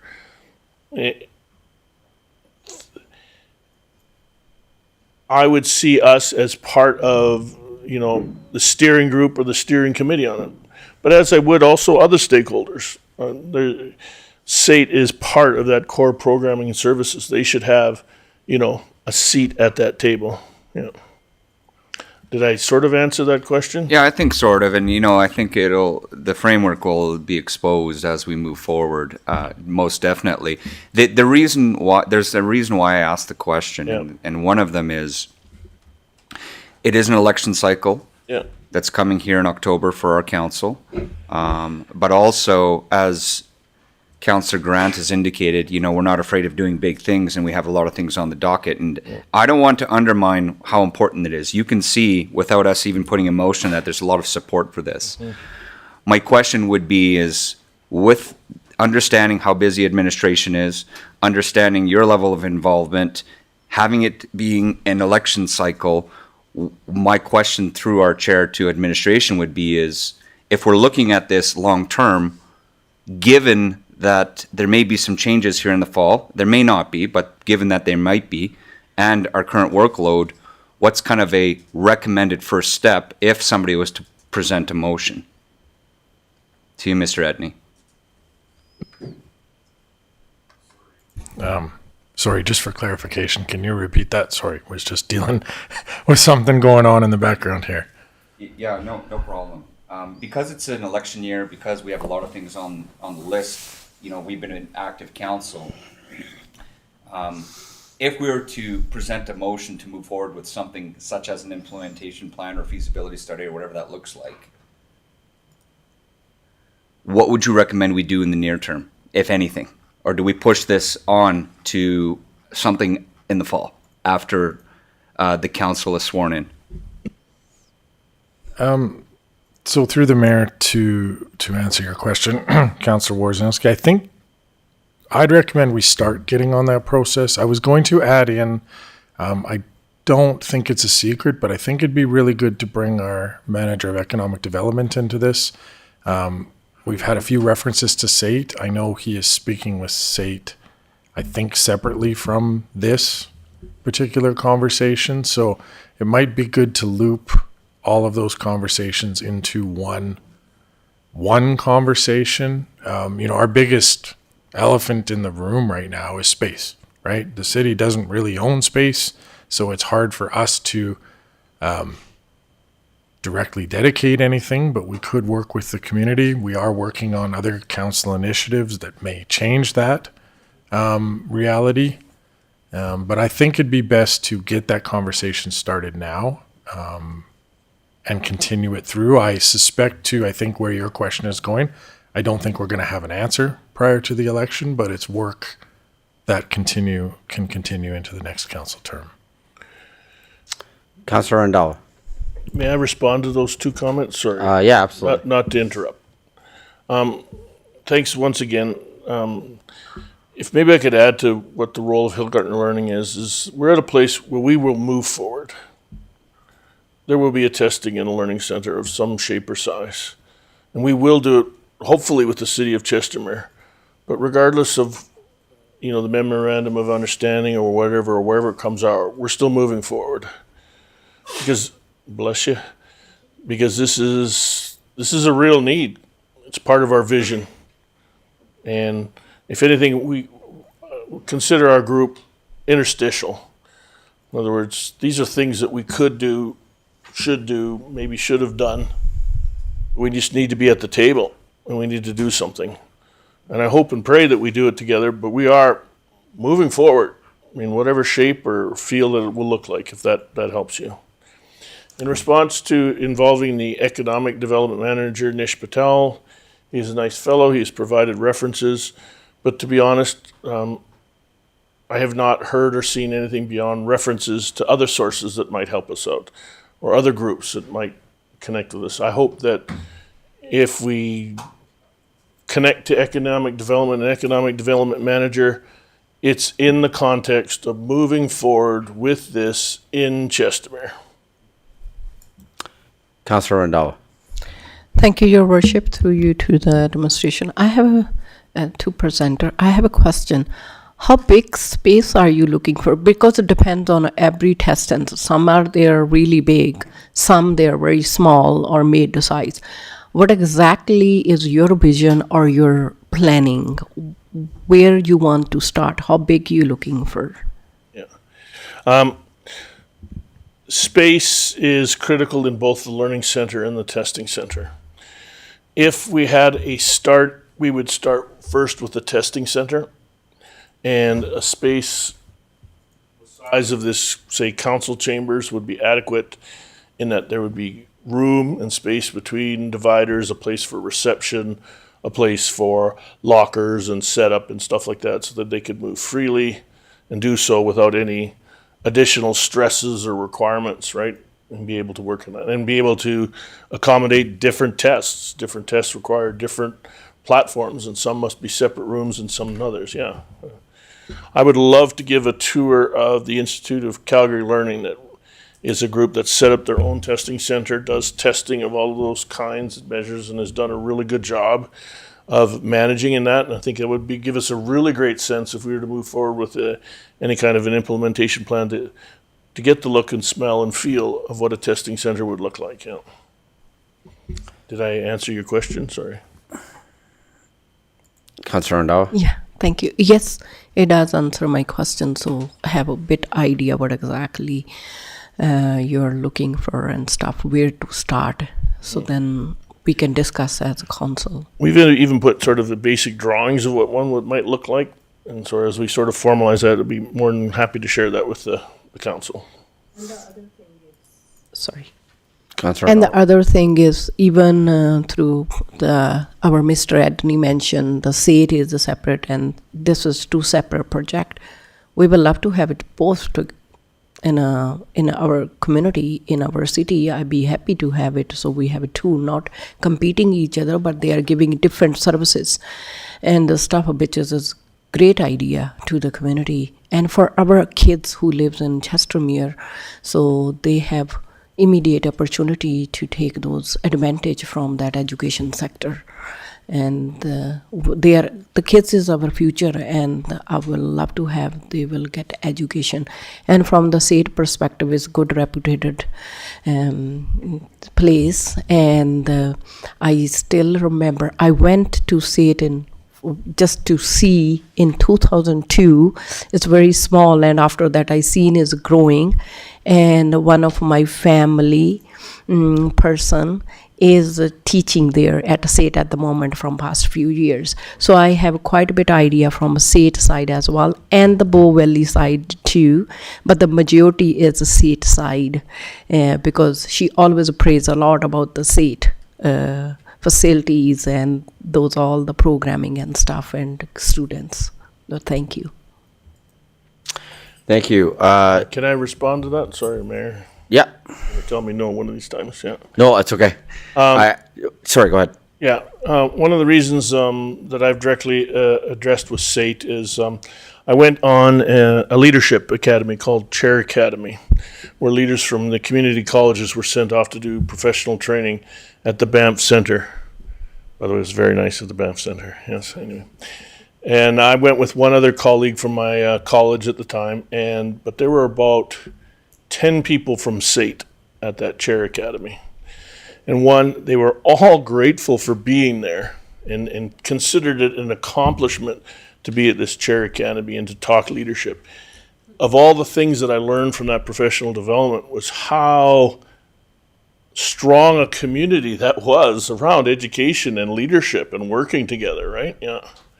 And that got me enamored with it, and I still connect with many people from SAIT that were at that group, right? And I even got to have a tour of SAIT where they showed me one of the skills and trades buildings, and I'm going to get the name wrong, but we went in and there was a lifting garage door like out of a shop or a trade, and they came in with a loader. They brought the materials in that they were going to use for that day, and it backed out. The floors on each one are X amount of thick to be able to hold all that heavy equipment. And there were the students in there learning and doing something. You know, I thought back to my home ec days, and we had to have training to like use a hammer on a nail, right? And I thought, that's inclusive learning. That's got an immediate, and the fact that they have to have, I'm not sure what the approval rate is, 90% of your students in a program have to achieve employment. That kind of level of focus was just amazing. So, yes, and by the way, there's SAIT alumni here, right? It says things. Anyway, sorry. So a couple questions I have. Okay. One, have you seen any other examples in other municipalities where the municipality has invested in the testing center? Because part of the ask here has to do with a financial ask to the city. So have you seen examples where a municipality has invested in testing centers? No. Okay, thank you. And I'm not sure if our state representative can answer this, and so feel free to dodge this one if I'm putting you on the spot. But I'm just wondering if SAIT has, I've read through the letter, I don't really see it in the letter, which is fine. Does SAIT, has there been any conversations with SAIT with regards to a satellite campus of some kind in Chestermere? We haven't had that conversation. Okay. Okay. When you look at, because I know that there are some examples of satellite campuses, and I know there's some other conversations that are happening. When those conversations happen, and you're working with a city's administration on those conversations, is there a typical position at the city that you would have those conversations with? That's not in my department. Fair enough. Yeah. Okay. Totally. Like I said, feel free. Yeah. Awesome. No, thank you. I appreciate that. Okay. We're open to have satellite campuses because, as was indicated. Yeah. Can we just get you to come up to the mic? Oh, sorry. No, all good. Thank you. SAIT's grown quite a bit over the last many years. So satellite campuses is something because we are looking for additional resources in places. Like I said, I'm not the person at SAIT. It's above my pay grade. But I mean, I can definitely find out who it would be within to talk to at SAIT and then within different municipalities that we've done it with. Okay, great. Thank you. So with that, looking at a motion, I'm going to take a stab at an organic motion here. So Before you get to the organic motion, I just have one more comment. Sorry. I'd like to close off because we need to get going on the rest of our agenda here. So with that, on a motion on this, so Josh, I'm wondering if you can just help me utilizing your Governance Priorities Committee Direct Administration to work with Hillgartner Learning on developing a plan for what an adult learning center could look like in the city of Chestermere. First of all, I'll turn to administration first on this. So I'm purposely trying to keep it as broad as possible, but specific enough that we know what we're doing. So does that accomplish that goal? Mr. Edney? Yeah, thank you, Worship. Yeah, I think that does. Okay, thank you. It covered. Deputy Mayor Schindler? Yeah, I'll do this motion. Are we good? Everybody's good? Yep. I move that the Governance and Priorities Committee direct administration to work with Hillgartner Learning on developing a plan for what an adult learning center could look like in the city of Chestermere. Great, thank you. Comments, questions from council?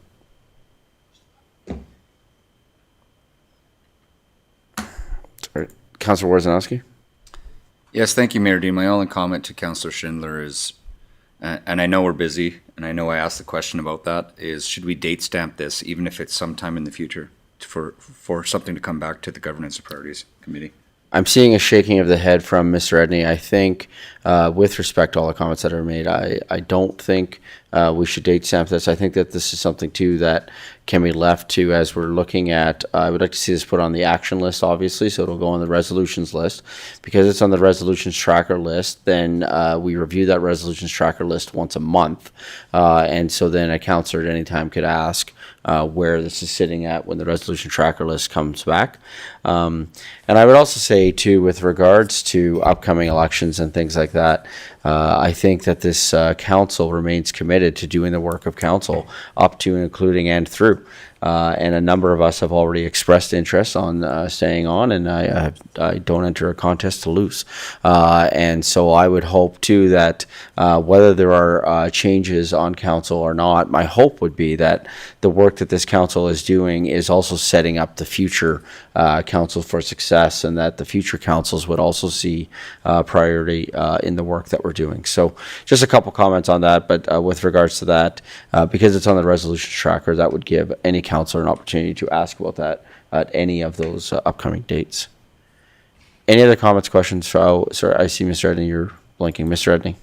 Yeah, thank you, Mayor Dean. Just going to add that, just giving the, I guess, not vagueness, but open-endedness of this motion, I'll suggest that we come back in September with an update. We're not going to get an update to one of the council meetings before summer break here. So we'll come back with an update on our conversations and progress. But I do like the idea of not having a firm end date for this in here. So do you want it to say then with an update coming in September or no? No, I'll just don't timestamp it on the resolution tracker. As part of the resolution tracker, I'll have an update in September for where we're at. So can you capture that in the notes then on the resolution tracker? Yep. Okay, thank you. Councillor Wozinowski. Thank you, Mayor Dean. Yeah, I'll definitely be voting in support of this. All I would express through our mayor, CAO, to you, Mr. Hellgartner, as this does not have a date stamp. It's a two-way street, so don't be afraid to don't hesitate to reach out if you're not getting the feedback, knowing that we are busy, but knowing that it is going to be on a resolution tracker if this motion is carried. Thank you. I would absolutely echo that statement, and would also suggest that Mr. Hellgartner has been very proactive on this in following up with myself and administration and things like that. So, but absolutely, Councillor Wozinowski, I would echo that statement, and thank you for that. Any other final comments, questions from council with regards to the motion? With that, we'll call for the vote.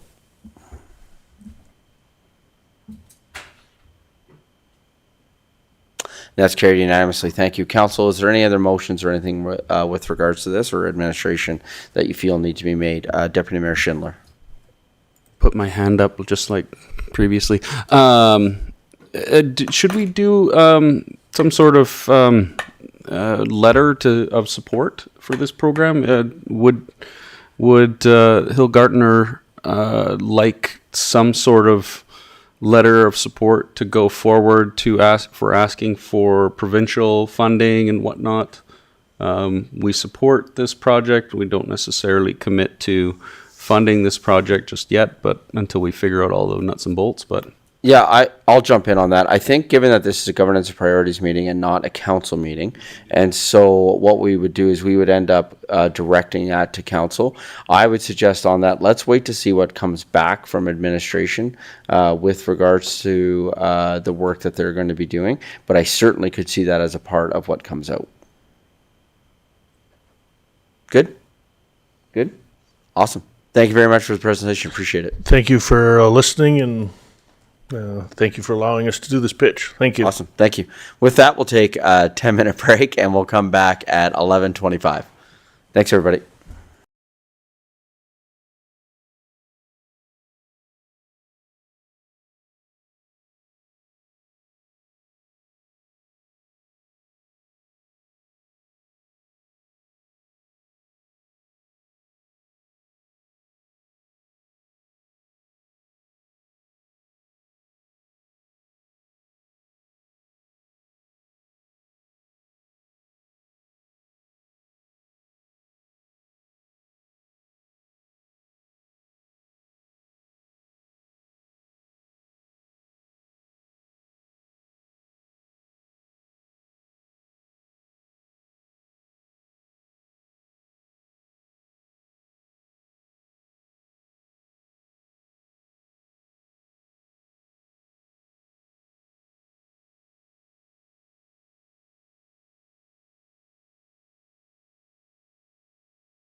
Good morning, good morning again, everyone. Coming back from our break here, and we're moving on to item 6.3, which is report for information density interfaces, which is being presented by JP Leclerc, Planner 1. Good morning. Morning. Through the chair to the committee, as mentioned, I'll be presenting on the interface conditions between the higher density land use districts and the lower density. Higher density meaning R4, lower R1 to R2. It's a pretty simple and short presentation, as most of the information is in the attachments, the maps essentially. So just a brief overview. February of 2025, this committee carried a motion that directed administration to review all ASPs, area structure plans, and OPs outline plans to determine interface conditions between R4 and R1/R2 land use designations. Admin is providing information through a map to identify all R4 land use districts and categorize those sites with their interface conditions. Of note, with respect to that motion, area structure plans could not be incorporated as an accurate way of determining R4 due to the fact that they are conceptual in nature and do not identify specific land use in accordance with the terminology from the land use bylaw.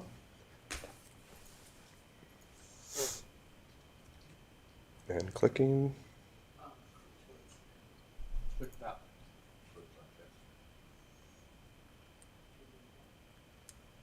Thank you. So the recommendation to the committee is to accept the R4 interface with low density residential report for information.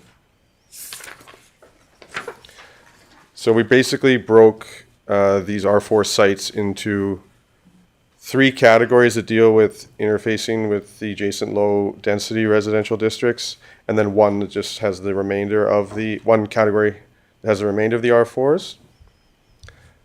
So category 1 is directly adjacent to an R1 including R1 PFD, R1 PRL as well. Second category, R4 adjacent to an R2, directly adjacent. And the third category, an R4 separated by a road, laneway, or pathway. There's 14 sites that meet the conditions for the first 3 categories. We also further categorize these sites into either building or planned status. Planned indicating that a subdivision has occurred and a development permit has been applied for. All the sites in this report, or all the sites currently that have building status, have been constructed or under construction, and then the planned status was identified within an approved outline plan. However, the site has not been subdivided, and therefore no development permit has been applied for. Therefore, there is no no R4 residential building.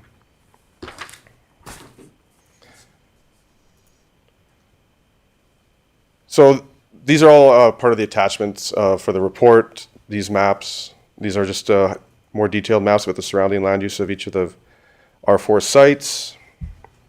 There are 6 that are categorized as building status, 8 that are planned status, noting that sites 6 and 7, are the only ones that are not townhouse comprehensive sites.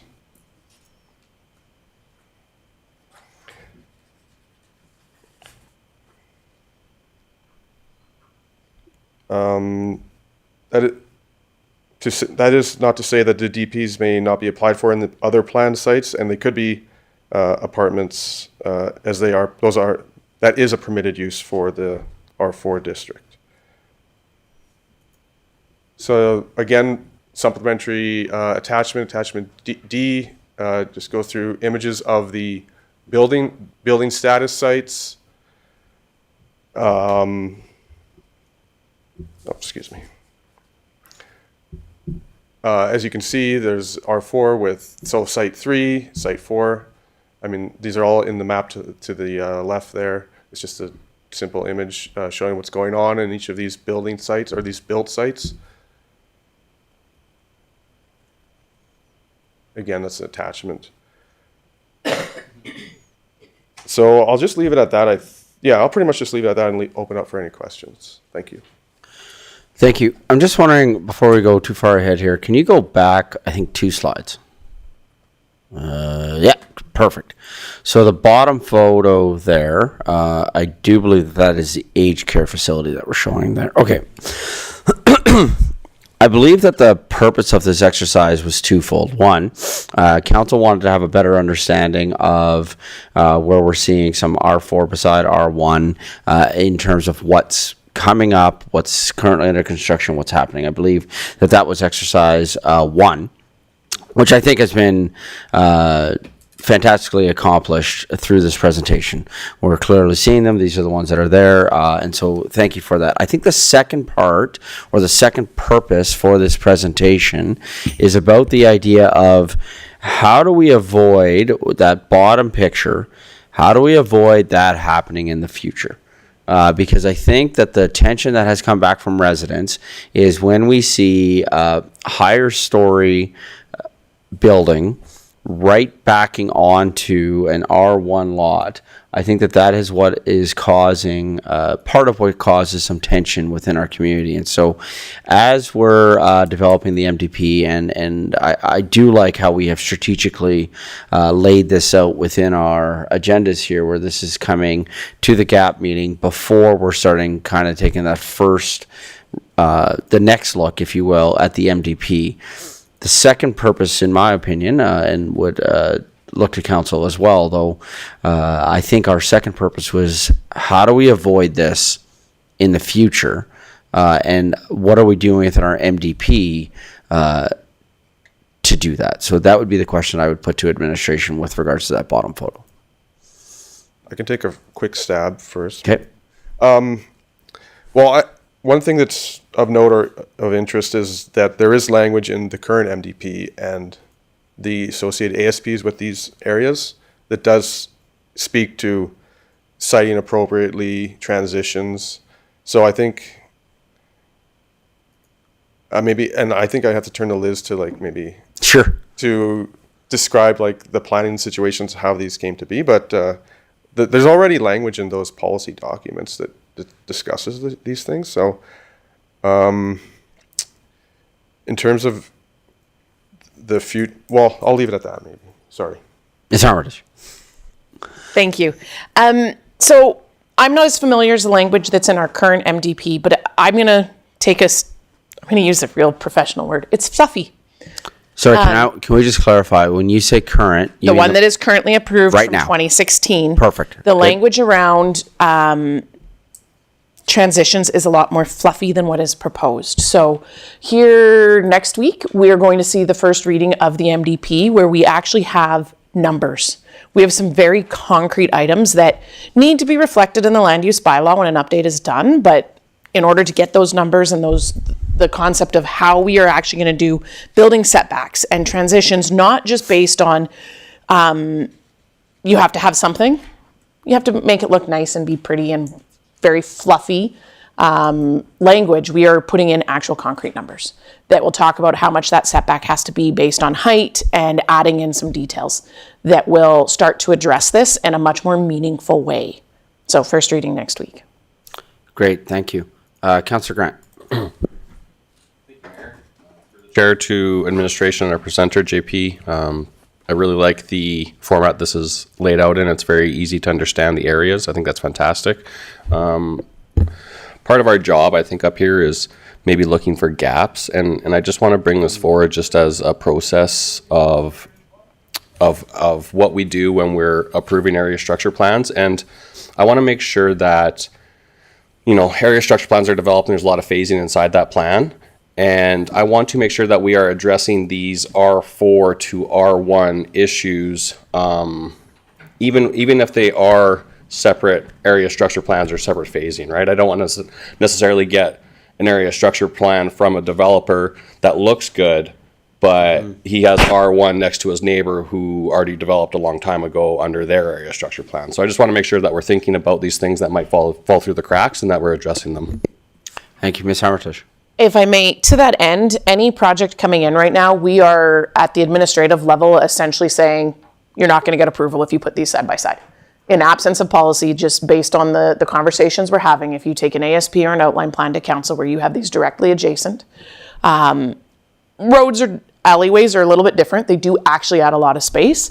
But we've made it abundantly clear at the administrative level that you're going to want to change that if you want to see this move forward. Ultimately, they could still choose to because we don't have the policy that's prohibiting it.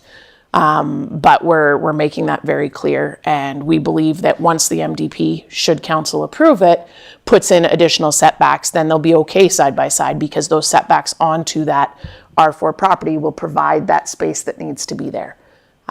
So we're administratively looking very hard at that. And we don't care so much about the boundaries of where and how those happen. Obviously, if it's an ASP or an outline plan, we're looking very focused on that one, but we do look at the interface around it as well. I think even just from a perception standpoint, there's a tremendous difference between, my daughter's house in Calgary, when I was there on the weekend, I noticed it in that, so it's her house, a backyard, a sidewalk, a road, sidewalk, bit of a yard, and then what we would call R4 zoning in our context. And the difference is remarkable with regards to kind of what we're seeing, if you will, in this in the bottom photo. It absolutely is a noticeable difference. And I can say in all of the research we've done into this interface, we're not the only municipality who's had this happen and that's learning from it right now. So it's an important lesson, and that's why we're making sure that the MDP is going to reflect some better transition policies and distances actually in it, so that we're doing everything we can to make sure that we're not continuing to have this happen. Well, I think that's the intent of this presentation, and then looking even through our communications team with that about this is a significant.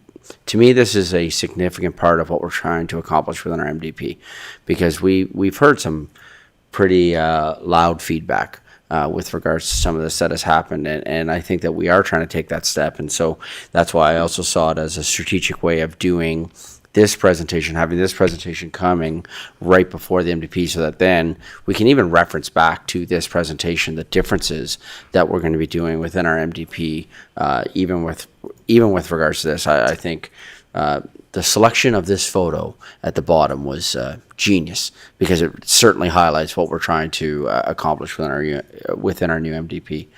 Deputy Mayor, Ms. Armitage. One thing I can also add, I know you guys haven't seen the materials yet, but the MDP presentation for next week does include the actual graphics and a discussion on this specifically in the presentation that I'll be giving in a week. Fantastic. Deputy Mayor Schindler. I guess everybody's correct. The purpose of this is to be able to see the interfaces between R1 and R2 or R4s, and that. I'd also like to bring forward something I just noticed in point or area 2. We have what looks like to be a potential R4, or is an R4 there, and I recall significant conversation around the property across the street being a large R4 as well, and how it creates an unsightly entrance to our city, being a cave or something to that effect. And so I have a concern now that since that property is not developed, I see that that's potentially an R4, and are we going to be repeating a mistake maybe a mistake or something? No, I wouldn't call it a mistake. Certainly something that's not less desirable for our residents on the other side of the street there. Ms. Armitage. The challenge we have is that it already has land use. So I don't know the status if we have any development permits in for it. I don't think so. I'm seeing no behind me. So the challenge we have is by right, they have that use already. And so, and I'm assuming it matches the ASP that's there. And so it really is going to be about the design of that site to make it an attractive entrance to the community. And I recall that whole section being a special area in our new NDP. Would that then blanket this R4 and create? It would include that. change? Can we discuss that later based on potential changes we're discussing? Sure. Yeah. Okay. Thank you. Yep. Any other comments, questions from council with regards to the presentation?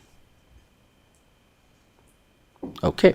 Seeing none, can I have the motion to, I believe we're accepting for information? Thank you. Can I have a councillor make the following motion, please? Councillor Grant. Thank you, Mayor. I move that the Governance and Priority Committee accept the R4 interface with low-density residential report for information. Any comments or questions from council? I just want to say thank you for this. I think one of the things that we continue to do is provide our community with information. And so as we provide more information, then council is able to go out, and when we're in the community and people are asking us, we can also then reference back to a particular council meeting and say, hey, have a look at this presentation, or we're able to pull up those materials. So to echo Councillor Grant's comments from before, thank you for how clear and simple this presentation is to understand, because when we're out in community, it's certainly nice for us to be able to just pull up that presentation and show it to a resident when they are expressing questions or concerns with regards to some of our development that's happening. So with that, we'll call for the vote.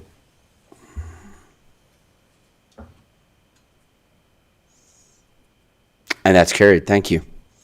Thank you very much. Appreciate it. Moving now to item 7.1. So we have a couple of things on this. First of all, council had the opportunity to attend the sod turning and blessing for the new Calgary Catholic K-9 site, which is coming over in the Chelsea and Dawson area. And I believe Ledge Services has a couple of photos that were provided by our comms team that we are going to be just showing with regards to this sod turning ceremony.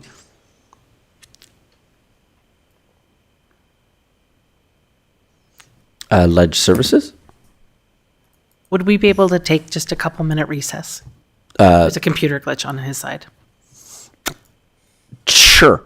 Why don't we, while you're sorting that out, and then I don't think we're going to need legislative support on the next couple here. So I'll come back to school sites here just in a second. Going to recreation then, I do know that we're going to have a couple of rather lengthy, if you will, presentations that are coming next week on the 24th. And so on the 24th, just to maybe highlight some possible things that are coming up, I know that we're looking at some things about the high school. There's going to be some presentations that are coming with regards to recreation, and those are scheduled to be on the next agenda, that agenda becoming public on Thursday as per our practice. So people will see those presentations that are coming with regards to recreation. But with that, I would turn to Councillor Grant, to Councillor Narayan, if there's anything that you want to add subsequent to that, just knowing that there are some pretty big presentations that are coming next week. So Councillor Grant. Thank you, Mayor Dean. Yes, there are some presentations coming next week to council that relate to the orientation of the buildings on the site. There are some decisions that'll need to be made in conjunction with Rocky View Schools. So after that point, I want to say that the committee's work on the design of that project will probably be handed over to administration for them to do their feasibility and their due diligence, and also the alignment work with the Rocky View School District. So not that it's going to drop off our radar, but a lot of that work's going to come in-house and have the professionals look at it that need to look at it. So I think that's fantastic. As far as future committee work, I believe that committee is going to probably combine back together from our subcommittees and look at recreation more holistically when it comes to outdoor recreation. I'd like to get a recommendation from that committee for a summer activity and for a winter activity that we can action this year. I would like that to be presented formally to council so that we can put money behind it and actually action it for our residents. So that's some of the work that I'm going to be pushing along. As well, we'll be looking at fundraising opportunities, not to foreshadow what my Ottawa conversation will be about, but there are many vendors and providers that help with funding of large projects in different avenues. So that is something that I believe would be prudent for this committee to look into so that we can give a recommendation to council so that we can hopefully achieve funding dollars that don't come from taxes for these projects, which I think would be fantastic. On that, yes, I think that's pretty much about it from my end. I will look to my colleague, Councillor Narayan, if he would like to add anything to that. And he's all good. So that work is continuing. It is still very important. Even though it might not be on the forefront of this council chamber at the moment, we will still be pushing this along with very much prudence. Great, yeah, thank you. I think, like I said, we do have some pretty big presentations that are coming next week in regards to this, and I would echo that some of the big takeaways that we took away from Ottawa were those connections that we made, where we were able to learn about some further funding possibilities and opportunities. Any other comments or questions from any councillors with regards to recreation? Okay, with that as a standing item, we'll just call for the motion to accept the recreation update for information. Can I have a councillor make the following motion, please? Councillor Randhawa. Thank you, Your Worship. I move that the Governments and Priority Committee accept the recreational update for information. Comments, questions from council? Call for the vote.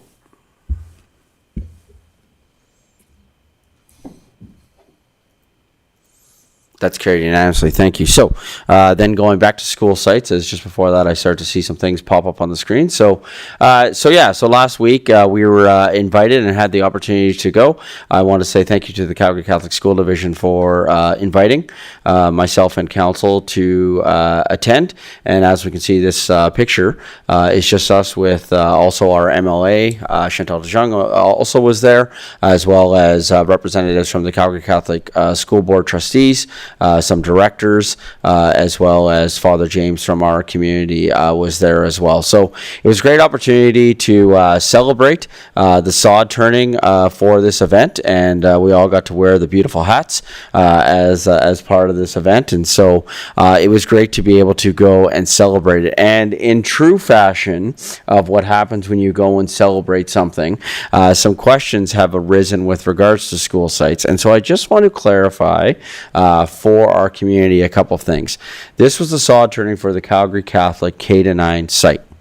We still have construction funding, and if you drive by the public school K-9 site, construction is beginning on that one as well. So right now, they are starting to put in the dust control measures that need to be done for that. That is happening. So we do have the construction funding. We did do the sod turning for this, but we are also in the midst of the construction project for the K-9 public site. So just wanted to clarify that both sites are moving forward. We just happened to attend a sod turning for the Calgary Catholic site. Another question that has arisen that I would like administration to be able to look into is that I am having some residents that are reaching out with a concern that a point of tension that had arisen that we are addressing within our MDP that had been addressed, that we got the site ready for the high school site, is some residents are reaching out now that a dirt pile is starting to form again on the high school site. And there's residents that are just concerned as to where this dirt is coming from. I am wondering if there was a possibility that it was coming from, we do know that we are going to be working on getting the road ready, Merganser Drive completed to punch that through. I believe it's 300 meters, but I could be wrong. But there was that roadway that we needed to get done to finish that second site. So initially I wondered if it was coming from there, but now there's some questions. So if administration, if we don't have an answer on that right now, which is totally fine, I don't want to put you on the spot with something that we may not know, would love for us to look into why there is a dirt pile starting to reform and is getting increasingly bigger on the high school site. This is as recently as this morning. I had residents reaching out with regards to this. So I'm just wondering, Mr. Edney, do we have an answer with regards to that at the moment? And if not, could administration look into that and get even an answer just to council? Because I know that other councillors have been asked about it as well. So, Mr. Edney. Yeah, thank you, Your Worship. Through to council, just getting some messages. Don't know exactly yet where the dirt is coming from, but the developers are very clear that if it's there, it's a temporary thing for some of the construction. It won't impact what we're doing with the high school site. Right. The timeline then is to still guarantee on that. The timeline is to have that by July 30th to have that site updated for the site readiness, if you will, so that we can, the public boards, Rocky Schools, so that Rocky Schools can continue seeking construction funding. Is that still correct? That is correct. And the developers completing grading and that kind of stuff on the high school site for us. So we've had a large number of conversations with Anthem on this. So if there's a dirt pile there, I can assure it'll be a temporary dirt pile, whether it's related to that road construction or something else they're doing. But we're in constant communication with them. And you're correct on Merganser Drive. I expect to see that completed by mid-July here. So I without having a definitive answer, I think it's related to that, but I'm not 100% sure, so we'll report back.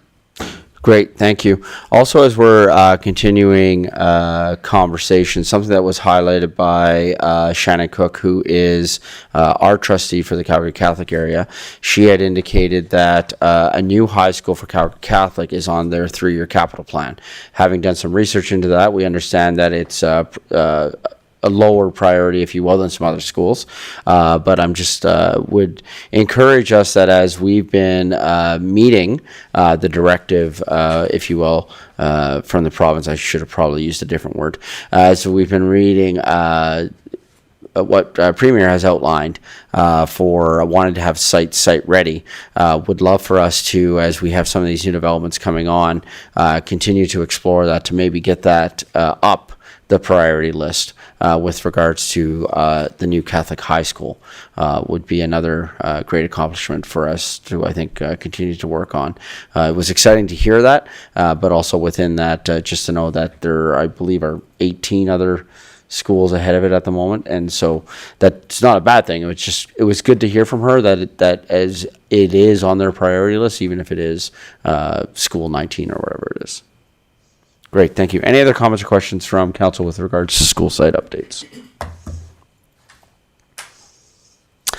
Great, thank you. Can I have the motion then to accept for information? Can I have a councillor make the following motion? Councillor Randawa. Thank you, Your Worship. I move that the Governments and Priority Committee accept the school site update for information.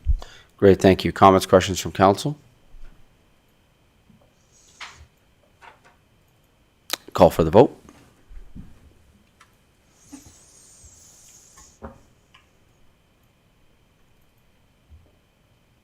Councillor Ryan.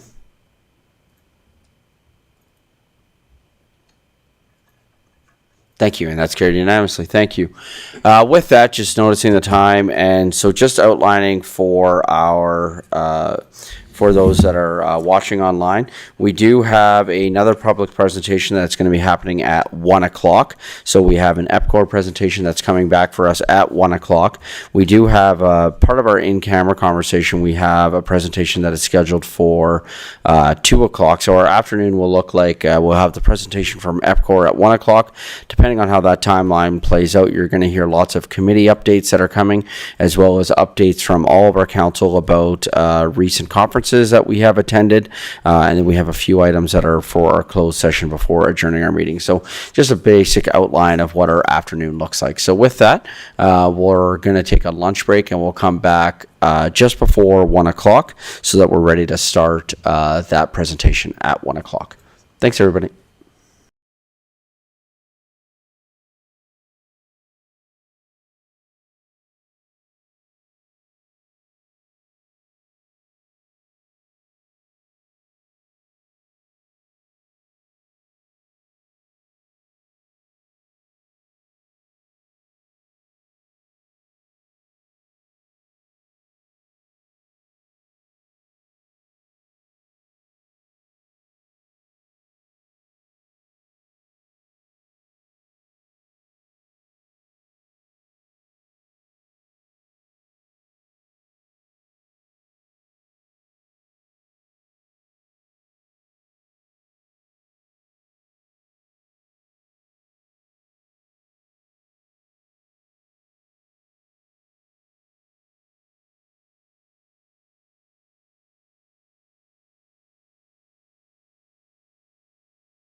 Good afternoon, everyone. Welcome back. We're just coming back from our lunch break here, and we're going to go back to now item 5.2 for our public presentations, and this is the 2024 overview EPCOR presentation, and this is being presented by Michael Manns, Utility Technical Engineer, and Renee Spuler, our Contracts and Procurement Officer, and other representatives from EPCOR. We were saying during the break that they walked in as a full team here, so we have many representatives from EPCOR here this afternoon. Thank you very much. To the Chair, to the Mayor and Council, I'd like to introduce Mr. Andrew Reed from EPCOR. EPCOR oversee. Got it. Go ahead. Oh. EPCOR oversees our day-to-day operations on the water and wastewater systems, and as well as providing support for utility-related projects. Their presentation is going to outline those services that they do provide us. And they'll be in the back. Yes. Thank you, Mr. Mayor and Honorable Council. I appreciate the opportunity to come and speak to you today and get to introduce ourselves to you. I also have with me my supervisor, my boss, Kevin Visser. He's a regional operations senior manager. So he looks after Southern Alberta and BC, and he'll be my backup today. So, all right. So I'm glad to see that you'll have a sense of humor because Kevin told me to tell a joke before I started to loosen everybody up. I don't know any jokes, so I'm just going to go ahead and proceed. So EPCOR's been here for 20 plus years. So we started with some one-year contracts over a period of time. And then in 2007, we started a 20-year contract. So we're about 2 years out from the end of that contract. And I handle the day-to-day operations for Chestermere with my staff and look after making sure that all the things that we said we're going to do in that contract are being done. So I'll let Kevin talk a little bit about EPCOR because he knows a lot more about EPCOR. Thank you very much for the opportunity to speak with you today. I just wanted to introduce you to who we are, where we operate, and some of our operational strategies that we have here. So we're leading provider of essential utility services. EPCOR is 125 years old. We are solely owned by the City of Edmonton. We're a utility provider to over 2 million customers in 100 communities in North America. We provide power, water, drainage, and natural gas services. And we have more than 3,400 employees. And as we go through, we'll talk about those the staffing that we have and how that impacts your operation here in Chestermere. So where we operate, we operate inside of a North American Commercial Services. That's the name of our team. What that means is we look after everything outside of the City of Edmonton in Canada, as well as we have a number of non-regulated utility operations in the United States. My personal portfolio covers off, we have 6 locations in Southern Alberta. So we look after Canmore and Kananaskis, Strathmore, Chestermere, Red Deer County, and we just acquired a new utility called Harmony, so just north of Callaway Park. I also look after Britannia, so that is just south of Squamish on Howe Sound, where we have an acid rock drainage water treatment facility. So we prevent heavy metal or dissolved heavy metals from an active mine. We treat and remove the heavy metals before it goes into Howe Sound. And we also own a small water utility in French Creek, so right in between Parksville and Qualicum Beach on Vancouver Island. And then we have operations up in Fort McMurray for CNRL, and then we have a P3 facility in Regina that is a 30-year P3 for the city of Regina. So that's the main wastewater treatment plant there. Operations in Ontario that cover off natural gas, electricity, and water treatment. We have a ultrafiltration facility at Darlington Nuclear Facility, and then into the States, we're in Arizona, Texas, and New Mexico. So just wanted to go through some of the recent awards and recognitions.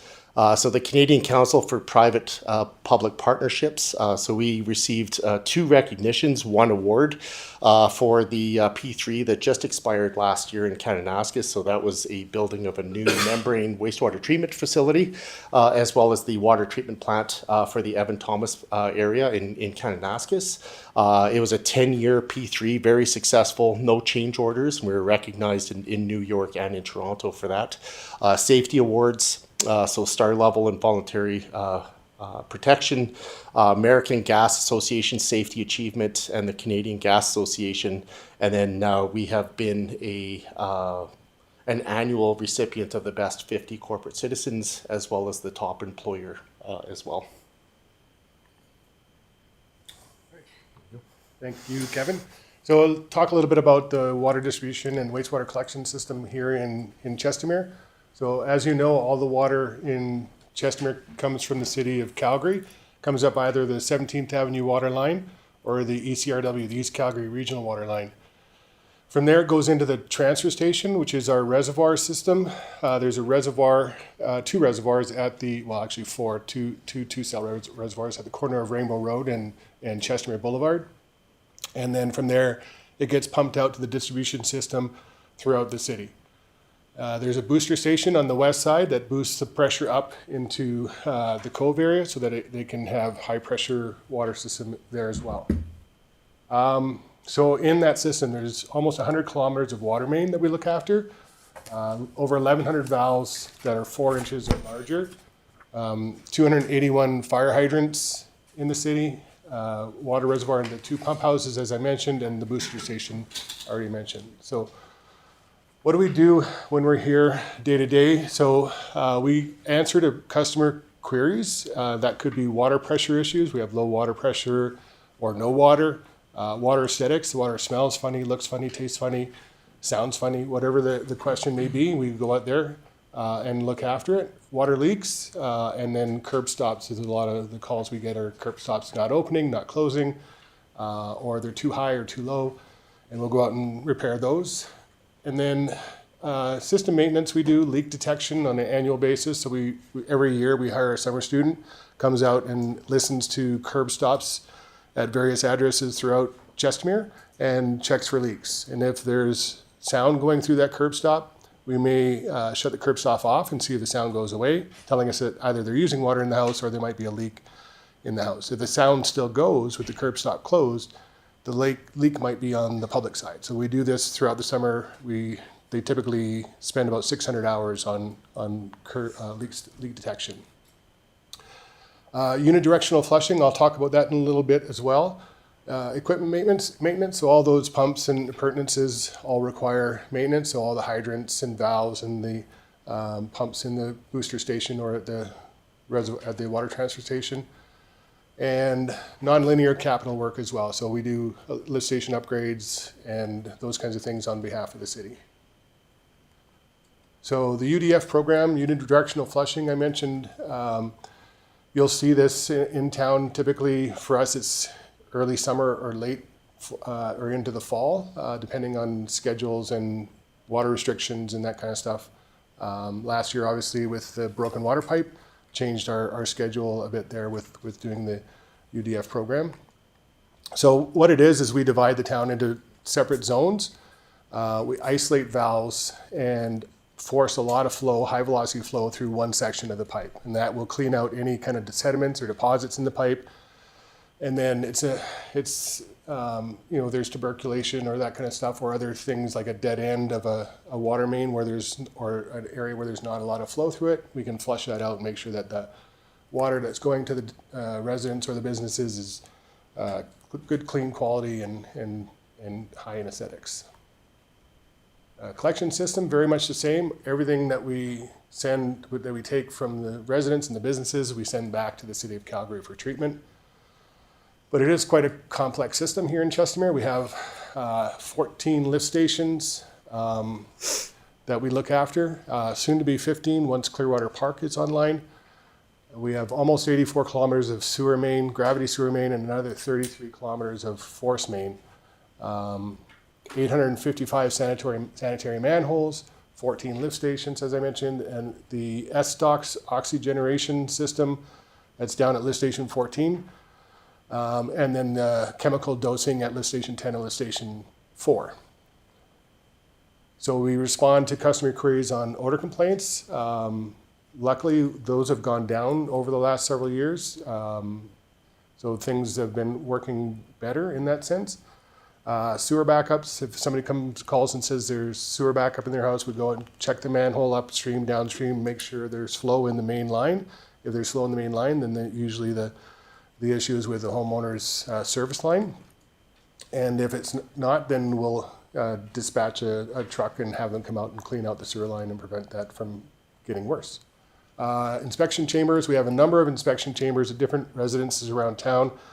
All that is a pipe in the middle of the driveway that goes down to their sewer service, and it has a backflow preventer in it so that sewer can't come back up.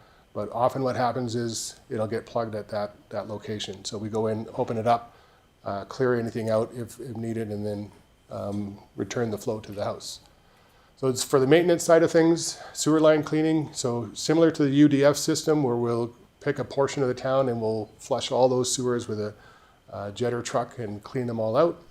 And then we'll go back and do CCTV inspection a little bit later on, just to make sure that the quality of that cleaning was suffice. During our manhole inspections, we do a portion of the manholes every year, and any of the ones that need repair, we'll arrange for repair. We'll do the repair ourselves. H2S mitigation, that's really just the chemical dosing or the oxygen dosing.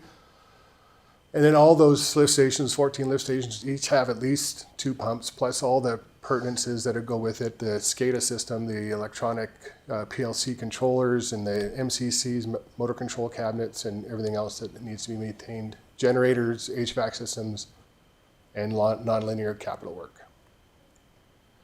We also do all the metering services in town. So monthly meter reads, seasonal reads, hydrant meter reads, move in, move out reads. So the hydrant meters are like bulk meter uses that we'll put in a development for the contractors to use.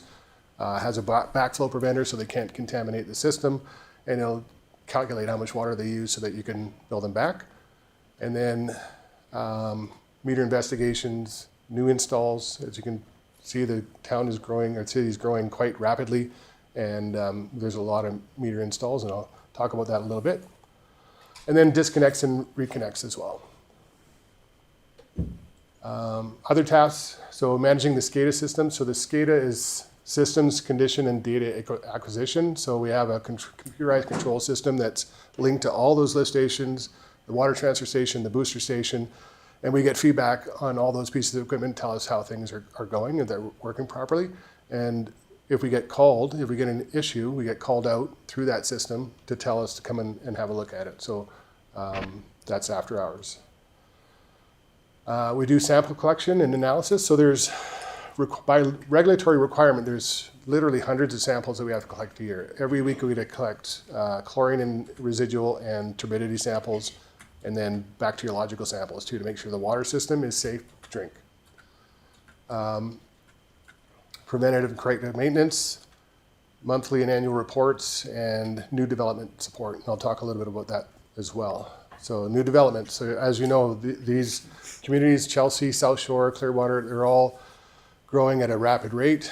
So we do construction completion certificates. So basically, once the developer has put all their underground utilities in and all that kind of stuff, we'll go and look at all of the, like the manholes, the hydrants, the valves, and make sure everything is operating and works properly. And then we do the final acceptance certificate, so that before the city accepts ownership of that utility, that underground utility, we have to go out there and make sure that all the curb stops and everything are still working, so that during construction they didn't break something or something didn't happen where we don't want to take ownership of it until it's fixed. And then developer utility tie-ins, a lot of that going on with Clearwater Park just this last week that tied into the water main and to the sewer system, and then directional drilling supervision. If you remember, a few years ago, directional driller drilled through the 2 sanitary sewer lines going from lift station 10 into Calgary. That was basically due to not having anybody there telling them where the sewer system was. So I was in Mexico and I didn't get to enjoy it, so it was, I did miss a good time. I was not. Neither was I. Yeah. So about my team here, our team here in Chestermere, we have 5 full-time and 2 part-time and a summer student. So the full-time is the lead hand operator. He manages the guys day to day and just says, okay, here's a task that we need you to do, and go out and do it. There's 3 operators and a meter tech as well. We just recently hired a new operator as well, and thank you for that. That was because you guys approved that additional costing to us. So, and then a part-time manager, myself, and an administrator. So I split my time between here and Strathmore so that you're not paying for a full-time manager. And yeah, and same with Kelly, our admin. So last year we responded to 73 after-hour call-outs. We installed almost 1,000 new meters in the city. That was probably, I want to say it's around 3 times what our normal rate was. So it was really gangbusters last year, and it's even busier this year. And then we coordinated 8 service repairs. Some of those were from that leak detection survey. Some were sanitary sewer sags that were on those ones would all have been on the public side. And then 570 hydrant inspections, 282 manhole inspections, 157 valve inspections. And then our sewer flushing program last year covered Lakeview, West Lakeview, West Chester, and East Chestermere Drive neighborhoods. So if you lived in any of those areas, you have a clean sewer. So congratulations. One of the things I'm most proud of is our safety culture. We've had 0 recordable injuries here since August 2017. Going on almost 8 years in 2 months, right? So, and not just by luck. We have a lot of programs and stuff in place. And the thing I like about this is that we can sit and take the time to do things safely and still get everything done that we need to get done.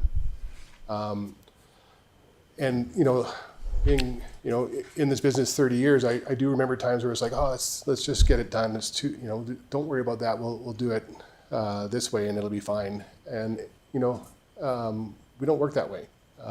We got to make sure that everybody goes home at the end of the day. And so they get the training, they get the safety gear that they need, and we make sure that things are done properly.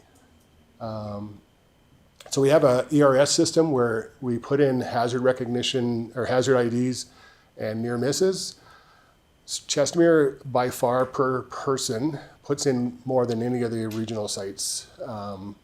And they really take it seriously here. So that they're good quality hazard IDs and good quality near misses. They're not fluff, right? It's the things that we can learn from, that we can correct and keep people from getting hurt. So,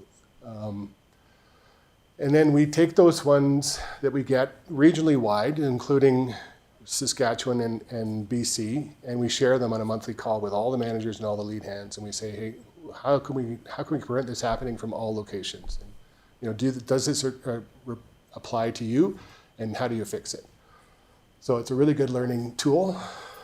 We also do 26 inspections and 26 work observations on the sites in Chestermere. So the inspections is going out and checking for safety issues at different buildings or different locations. The observations, which I think have more value for me, is going out and seeing the work being done, making sure that they're following all the safety procedures and using it as a learning tool for, like, have you thought of doing it this way?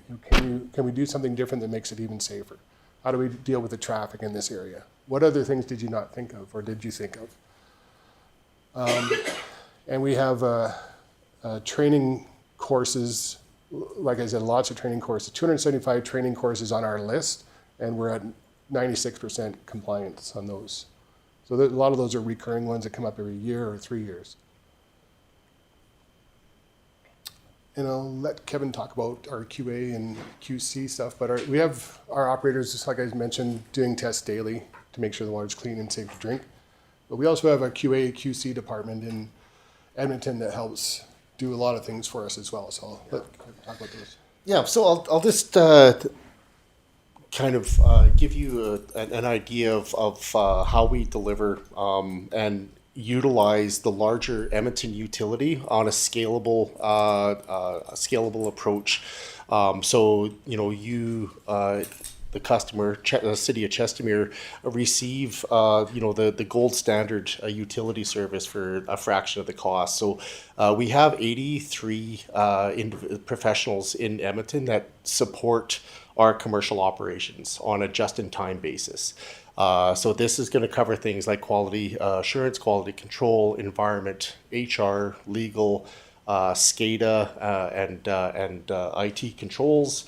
I mean, it's overarching, even water and wastewater specialists. So, we have a couple of PhDs. If we see something that no one has ever seen before, chances are we do have resources and we're able to utilize that. And like I said, it's a fractional FTE. So I think combined, Renee, when we went through our discovery in 2019, we went through and identified it's equivalent of 2.6 FTEs for those 83 people of what they contributed to the utility.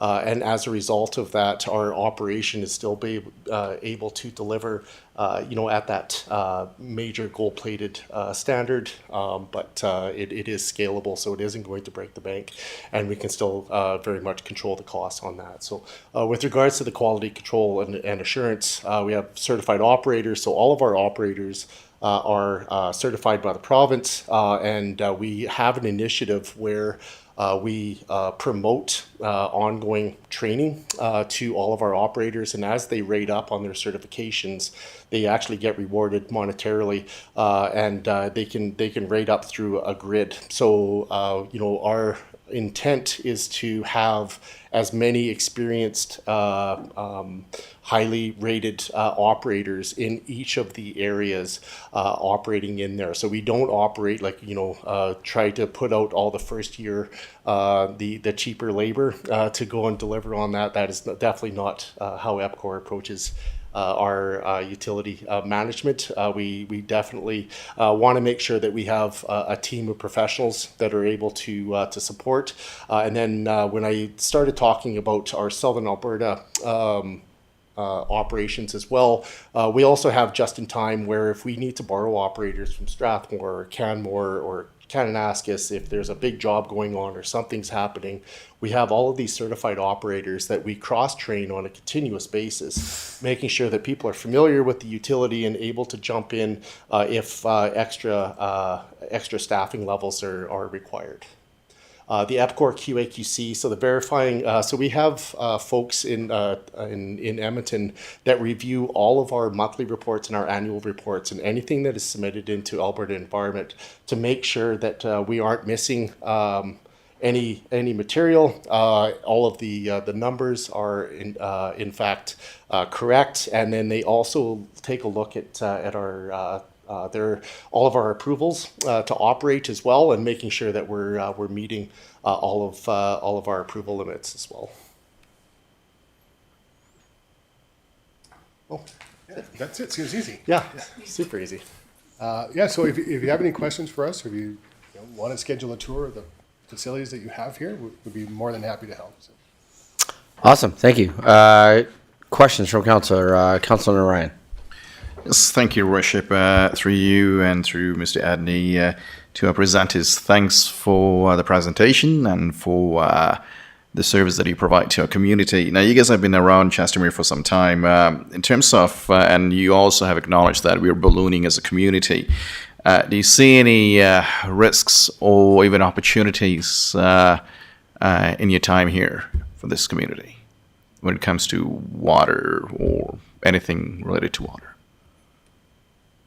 Want me to take a first round at that? Sure. Yeah, so it's every year we take a look at capital opportunities, and we do bring those forward and we present those just as far as proper sizing and linear assets, but also lift stations and upsizing. I'm not currently aware of any glaring. Andrew works in the every day, but I know that it's a very open communication with regards to like where the utility is at, where maybe some of the pain points might be, and we plan those projects in coordination with the city on a very regular basis, making sure that we're being proactive and staying ahead of the demand. Obviously, City of Chestermere is in a large upswing with regards to development and people moving in, and those are always challenges in trying to keep up with that as they're coming online.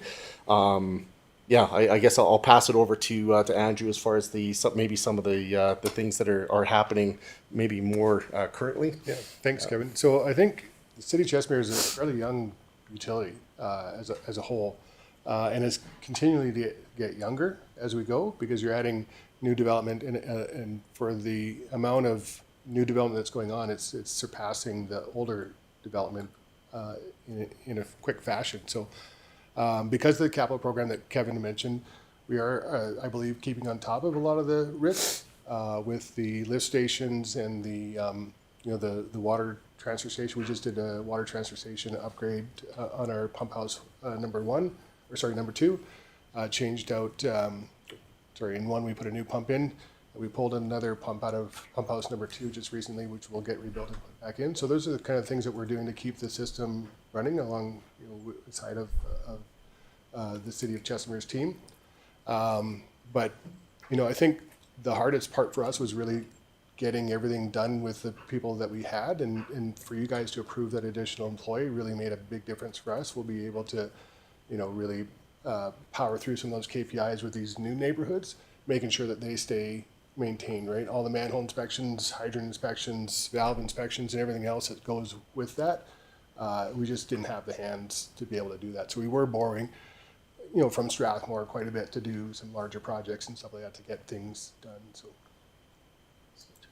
Councillor Ryan. Thank you, Worship. I do have another question, and please excuse me if this is outside the scope of the presentation, and if it is, and if you don't have the answer, that's fine as well, because you did mention something about water leakage.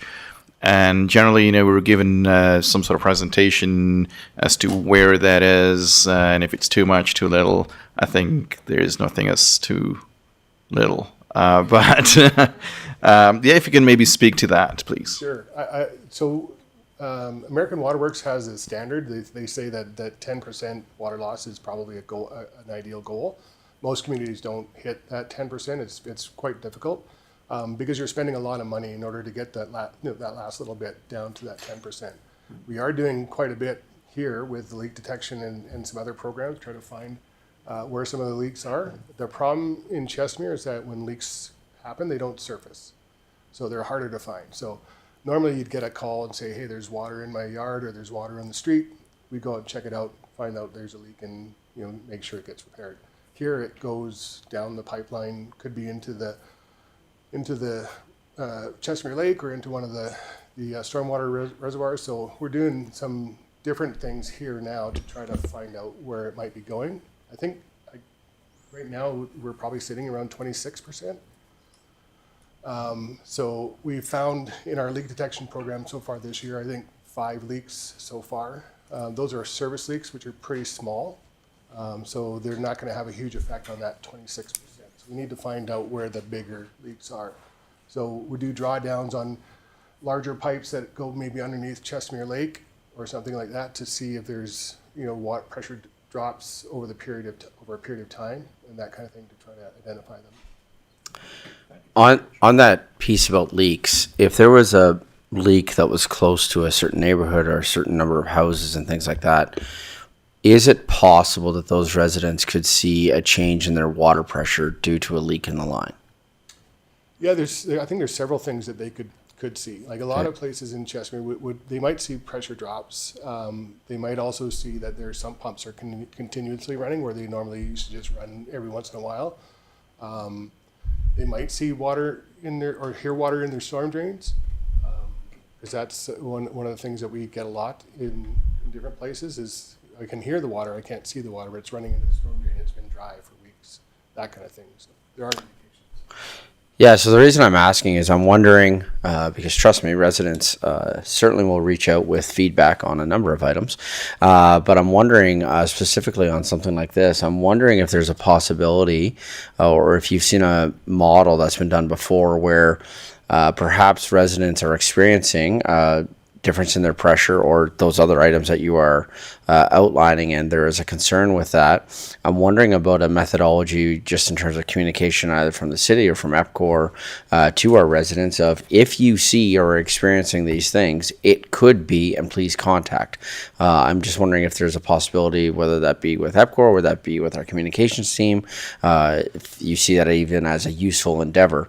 As you mentioned, it seems like there's a couple that we're looking for, and I wonder if that would help narrow down the scope, that if this resident's experiencing this and they were to reach out, that might help us narrow down that search for that leak. Would that be useful at all, or? I think it could be. Okay. I think the concern I would have that you'd get now hundreds of calls. Yeah, fair. Right. That's my life, yeah. But I think we could probably develop something that was maybe a little bit more specific if you had this and this, right? Or maybe if you had low pressure in your house, check with your neighbors and see if they're experiencing the same thing. If you're both experiencing it, then call the city. Yeah, I guess I would look to administration then, Mr. Edney, if that's something possibly that administration could follow up on with EPCOR moving forward, because I do just wonder if that would help locate that, if that's something that administration thinks could be. I'm seeing a nod. And additionally, so our public affairs folks do work with your communications team every year, and we develop a communication plan. So that covers off things like UDF notifications, so the unidirectional flushing notifications, and any programs that are going on.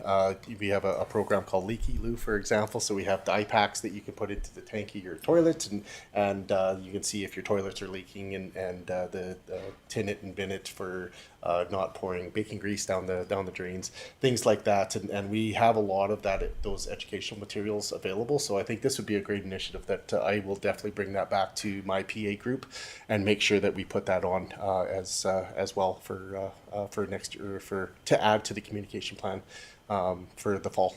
Did you call it Leaky Loo? Leaky Loo.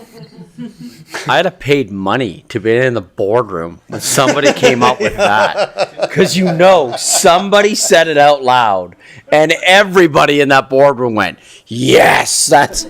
Sorry. Yeah, branding is everything. That is fantastic. Leaky Loo. Sorry, that's small. It's the small things. Any other questions, comments? I see some here. So Deputy Mayor Schindler. Okay, I have two quick questions. So we had some talk this weekend about a major pressure drop in Chestermere this weekend. I don't know if you want to speak to that or if you know anything about it. I'll leave that one there, and then I have just a quick follow up. So I'm not aware of a pressure drop in Chestermere this weekend. I just got back from vacation yesterday, but I went through all my emails today. I did not see anything in there about a pressure drop this past weekend. Okay, that's interesting. Sorry, Mr. Edney, I think you have a comment on that. Mm-hmm. Yeah, thank you, Worship. I was actually going to use this opportunity where on social media over the weekend, I did see residents complaining on some websites, on some social media platforms about pressure drop, and it was related. Then, of course, their complaints went to lack of infrastructure upkeep and all that kind of stuff. It wasn't really my place, and I'm not the one on social media, but those are the kind of things to report to the city. Yeah. Right? Go on our webpage, use the report it, and report that I'm experiencing a pressure drop, because that's now something we can pass on to EPCOR and say, hey, we've got 20 complaints in Chelsea. Is that a place maybe that EPCOR could go take a look at? So kind of using my soapbox, it would be a real great opportunity for those type of things to send it into the city through our proper means so that we're aware of them to go get them. We're not watching social media and looking on social media for these kind of complaints. So it's really important that people use that feature so that we're aware of them and can pass it on to the... So I apologize. That's exactly what I was getting at. I was trying a little bit more subtle about it, because I was hoping that we could just do it through communications instead of calling out social media platforms and things like that. So that's exactly what I was getting at. So now that we've kind of called it out, that's exactly what I'm talking about, right? Is we've seen those things. We were aware of those things. I was just trying to be more subtle in terms of coming up with a strategy to encourage exactly that to happen. But yeah, we had heard that, which is why the line of questioning that I was attempting to go on.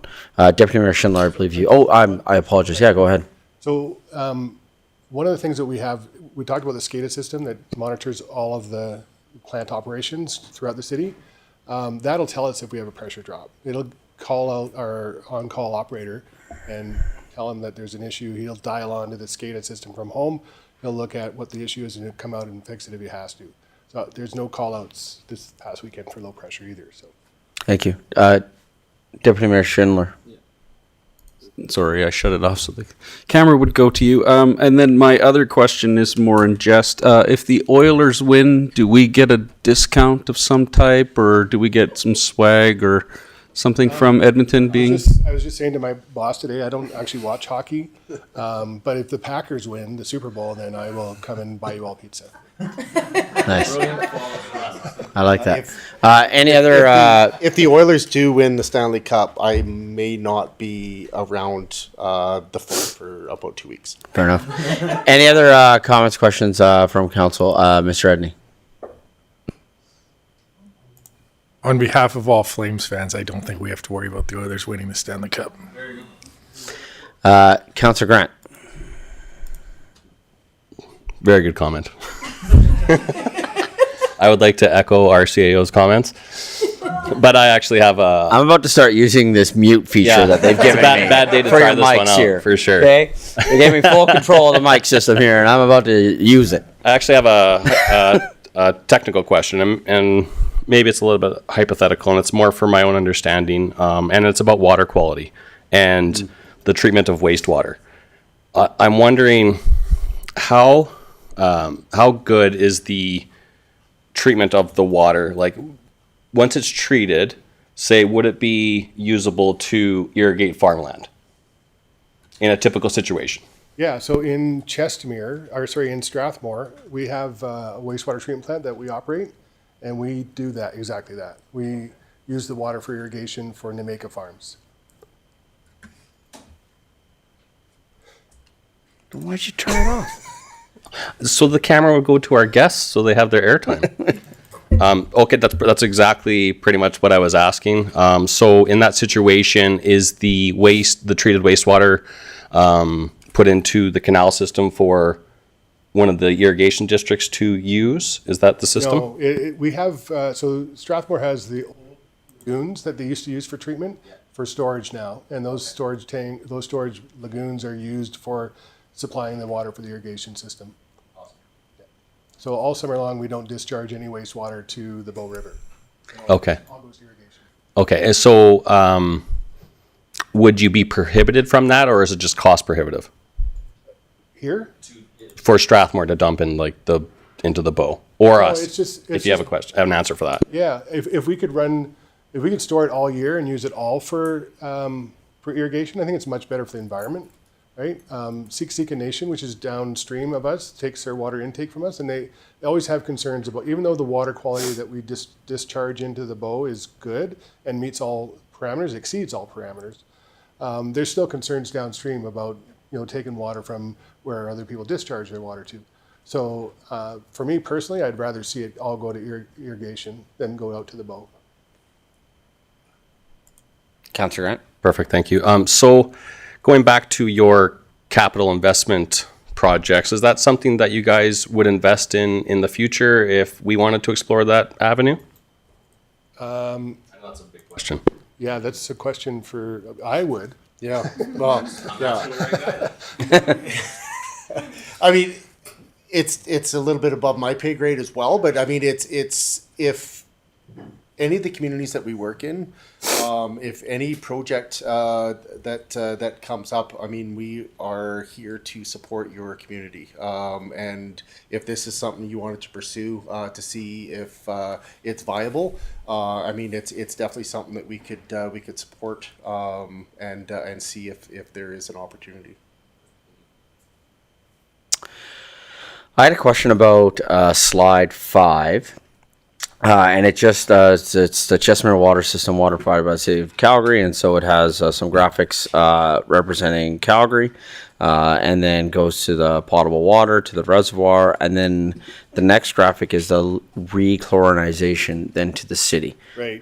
So I was just wondering if you could talk about that rechlorinization process. So, City of Calgary's water comes out here chlorinated, and we all have regulations on what that chlorine level needs to be at, a maximum and a minimum. If it doesn't meet that minimum, then we would add chlorine. We'd boost the chlorine in the reservoir before it goes out to distribution. In 20 years we've had that system, we've never actually used it. So it's always been sitting there ready to go, but not needed.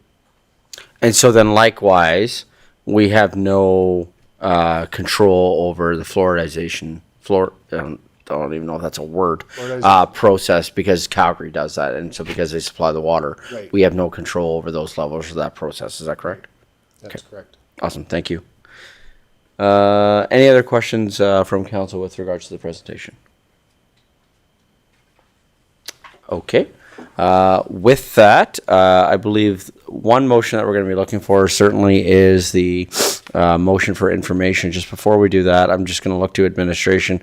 With regards to that communications piece, it sounds like that's an ongoing piece of work anyway, but would be remiss to not ask, do you need any sort of a motion with regards to that, or that's just part of an ongoing process that happens? Okay, so it's part of an ongoing process. Awesome. So with that, can I have a councillor make the motion to accept for information, please? Councillor Grant. Thank you, Mayor. I move the Governance and Priority Committee accept the 2024 EPCOR overview presentation for information. Thank you. Any final comments, questions from council? Call for the vote.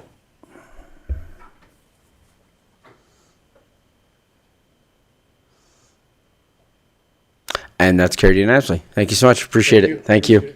Thank you.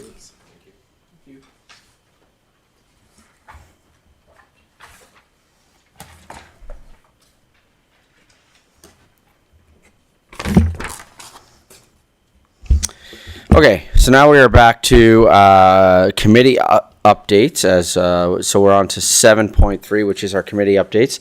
And the first update I'm going to be bringing just with regards to my attendance. So the purpose of some of what we're going to be doing as well is just speaking to one of the things that we thought was important is that we do have council members that are attending workshops and attending conferences and things like that. And so we wanted to be able to bring back to our residents and just talk about some takeaways and things that we are learning as we've been attending these conferences. So back on May 21st to 23rd, myself and our CAO had the opportunity to attend the Mid-Sized Cities Mayor's Caucus.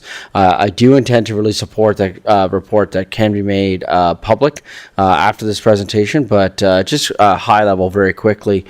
Council's already been provided with the report from the Mid-Sized Cities Mayor's Caucus, also known as MCMC. First of all, we had a presentation from an economist, and the presentation from the economist was pretty much similar to what we've heard from most presentations that we've heard from economists over the last few months, and that is uncertainty rules the day. There's just a lot of uncertainty in the market that continues.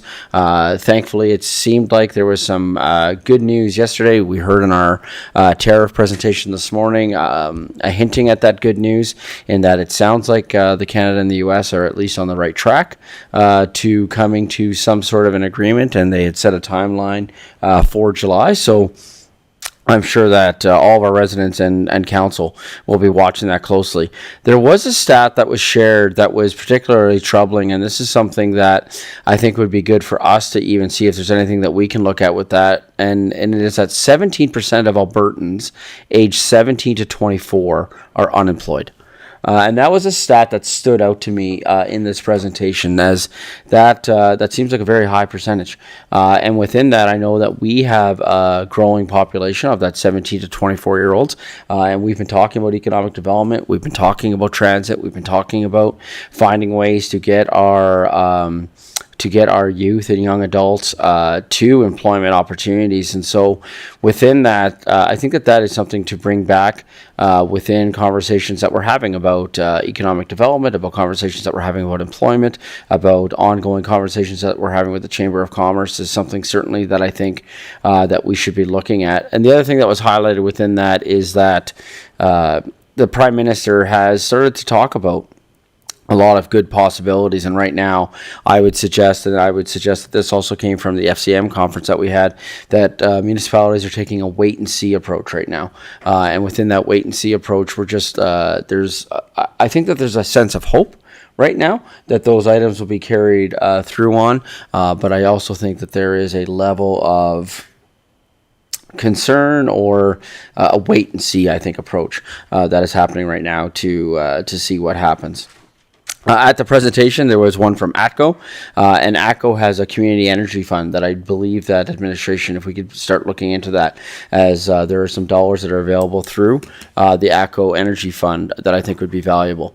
And I would say my main takeaway from the tour of Sylvan Lake, and would open up this for any conversation that council may have, was we got to do a tour, and it's funny, you take a bunch of mayors and CAOs, whether they're on the bigger bus or smaller bus, and you take a bunch of mayors and a CAO, and you have them tour around the different facilities, and the number of great conversations that happen. We are all a bunch of municipal nerds, if you will, who are all just learning from each other. And so one of the things that they mentioned is that in their main park at during the holiday time, they put up over 3,000 Christmas lights, and those lights are up from December until March.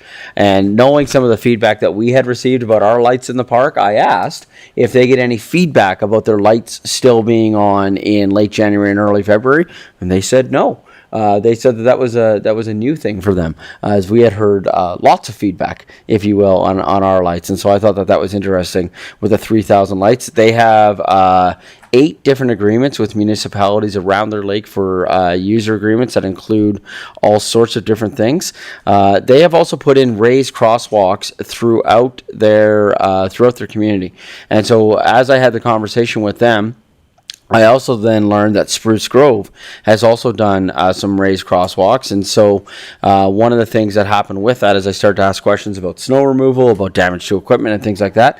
And they have found strategies for being able to mitigate those things. And so at that time, our CAO indicated that he was going to have our team reach out to teams from Sylvan Lake and Spruce Grove just to see how they had done it. This is one of the values of being on these different committees and going to these different conferences, is that we're able to learn and connect with others. And so, Mr. Edney, I'm not sure if we've had a chance to follow that up yet, but I'm hoping that administration is going to be able to follow through on that. Mr. Edney. Through the mayor to council, yep, we've already engaged in those conversations. Awesome. That's great. Thank you.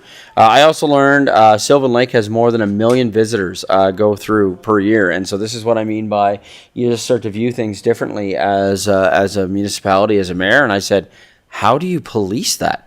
How do you pay for your policing? How do you pay for your CPOs? And so they do have different levels in their CPO staffing and their RCMP staffing at the different times in the year, just because they're a municipality of 17,000 people who then see 1 million visitors go through essentially from May until through to the end of September. And so it was some great conversations there. There was also a sidebar conversation that myself and Councillor Warzanowski had earlier today about some paid parking options and things like that. And I know that we talked about this at the rec center. So Sylvan Lake and Red Deer both use the same app for paid parking. And the way that they do it is that residents sign up to 4 license plates on their particular on their app, and then those apps are then tracked by the city, by the CPOs and things like that, and then they get up to 4, and then everybody else has to pay for parking, and then it is ticketed as such, and this has been a great source of revenue for the city. So I know that we talked about this last week with the beach parking update, but I would encourage, and if a motion needed as such, then we can, but to encourage administration to follow up on the utilization of some sort of app when it comes to parking within our facility. I also saw the training facility that they have for their fire department, and they utilize a number of C-cans that are set up for the training facility. Subsequent to that, since being back, I mentioned this to our fire department, and I guess they're already looking at this as part of the new fire hall. So as we're looking at options for our new fire hall, they've actually learned from some other municipalities, including Sylvan Lake, with regards to their CCANs, and is something that our fire department is also looking at.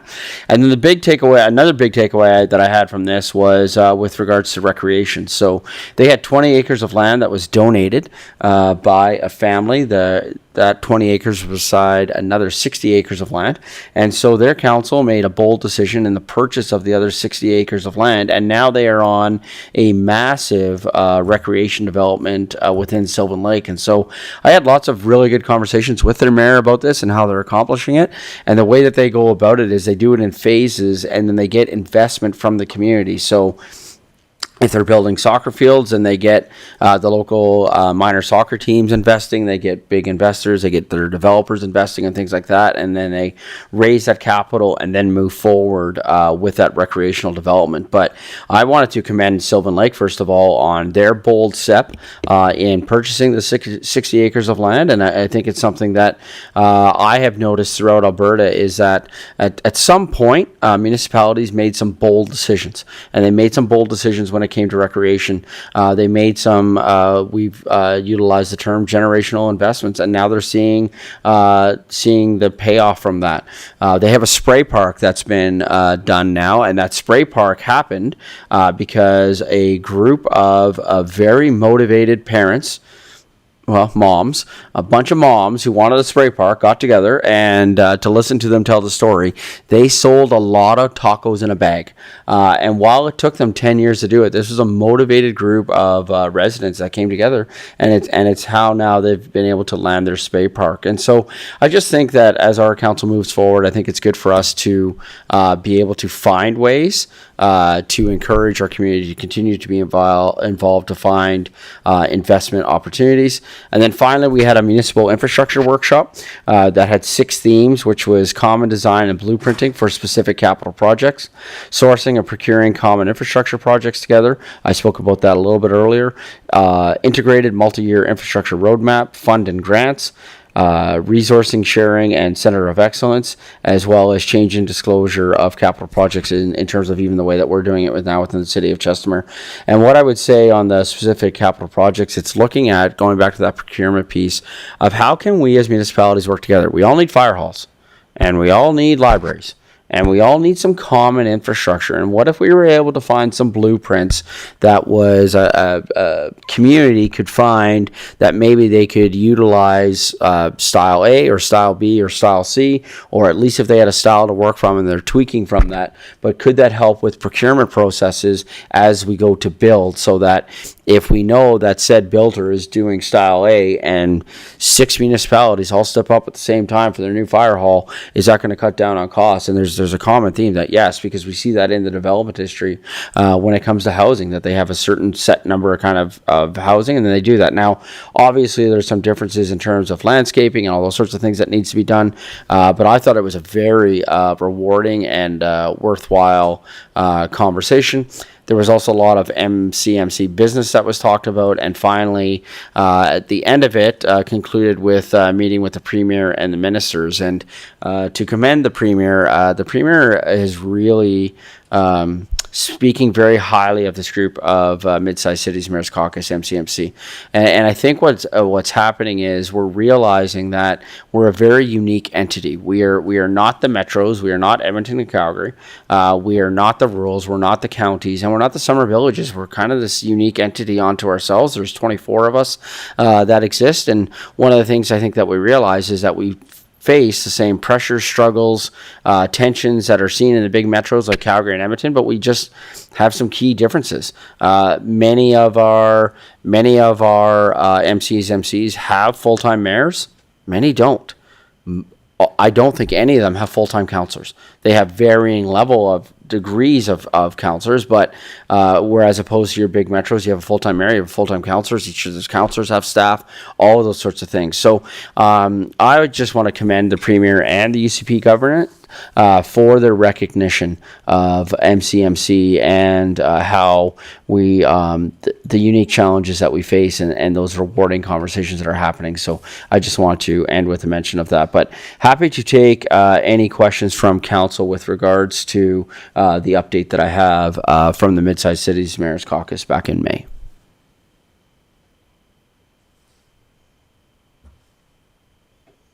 Wow. Maybe I should present more because you guys let me off easy. That's great. Awesome.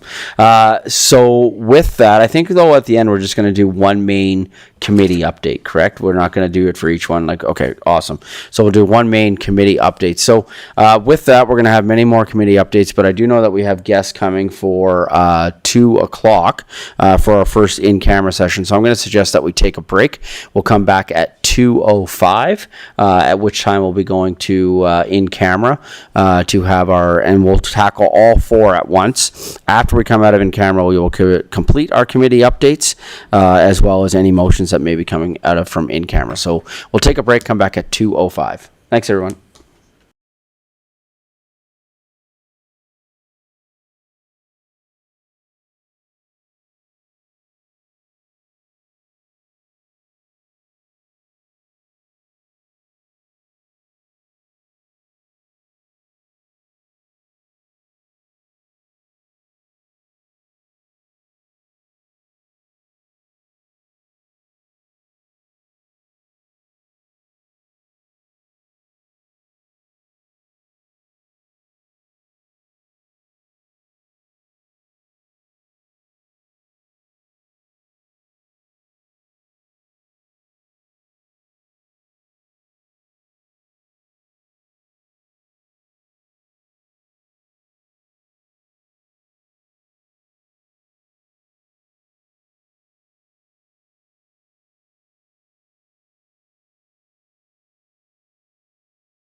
Good afternoon, everyone.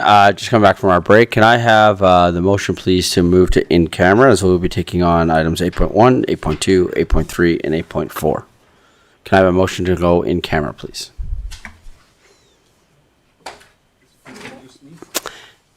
Can I have a motion to go in camera, please? Deputy Mayor Schindler. Goodness. Okay. Sorry, I was just getting my pen ready. I move that the Governance and Priorities Committee move into closed session at 2:07 p.m. to discuss the following. Land development proposal, FOIP Section 16, disclosure to harmful to business interests of a third party. Golf course update, FOIP Section 24, advice from officials. MDP update, FOIP Section 24, advice from officials. And short-term rentals, FOIP Section 24, advice from officials. Great, thank you. Call for the vote.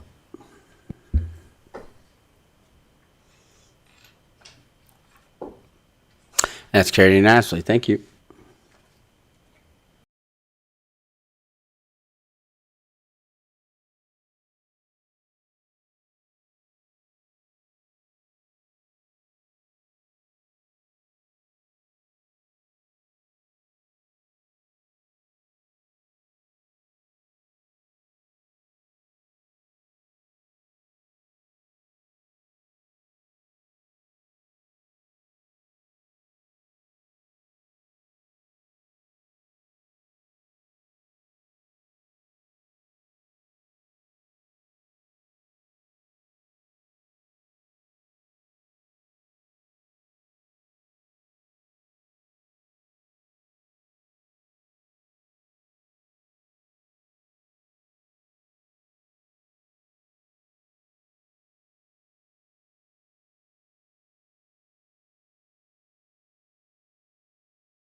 Good afternoon, everyone. Just coming out of our in-camera session, we'll take a quick break here to before that. So before we take our break, can I have the motion to move out of in-camera, please?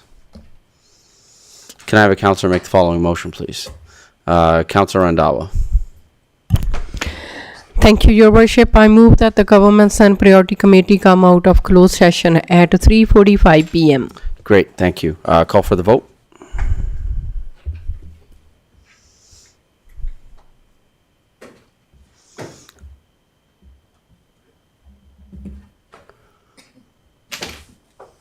Great, thank you. And that's carried. With that then, call for a break. We'll come back at 3:55 and finish off the remainder of our meeting. Thank you.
Good afternoon, everyone. Coming back from our break, now we have 4 motions that are related to our in-cameras. So if we can have the first motion, please. Thank you. Can I have a councillor make the following motion, please? Councillor Narayan. Yes, I move that Governance and Priorities Committee direct administration to proceed as discussed in agenda item 8.1 during closed session. Comments, questions from council? Call for the vote.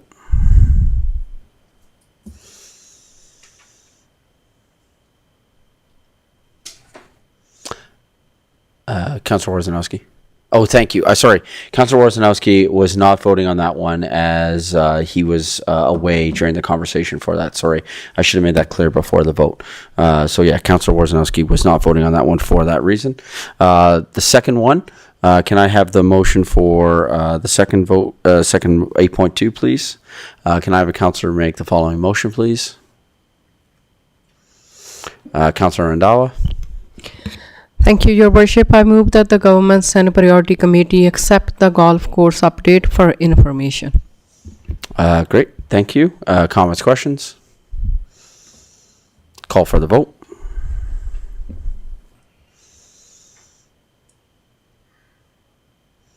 And that's carried. Thank you. Can I have the one for 8.3, please? Can I have a councillor make the following motion, please?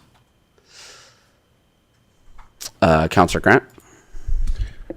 Thank you, Mayor. I move the Governance and Priorities Committee accept the MDP update for information. Thank you. Comments, questions? Call for the vote.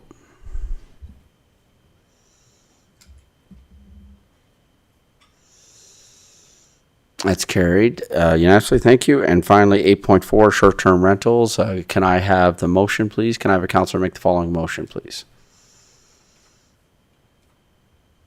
Councillor Randhawa. Thank you, Your Worship. I move that the Governance and Priority Committee accept the short-term rental update for information. Comments, questions from council? Call for the vote.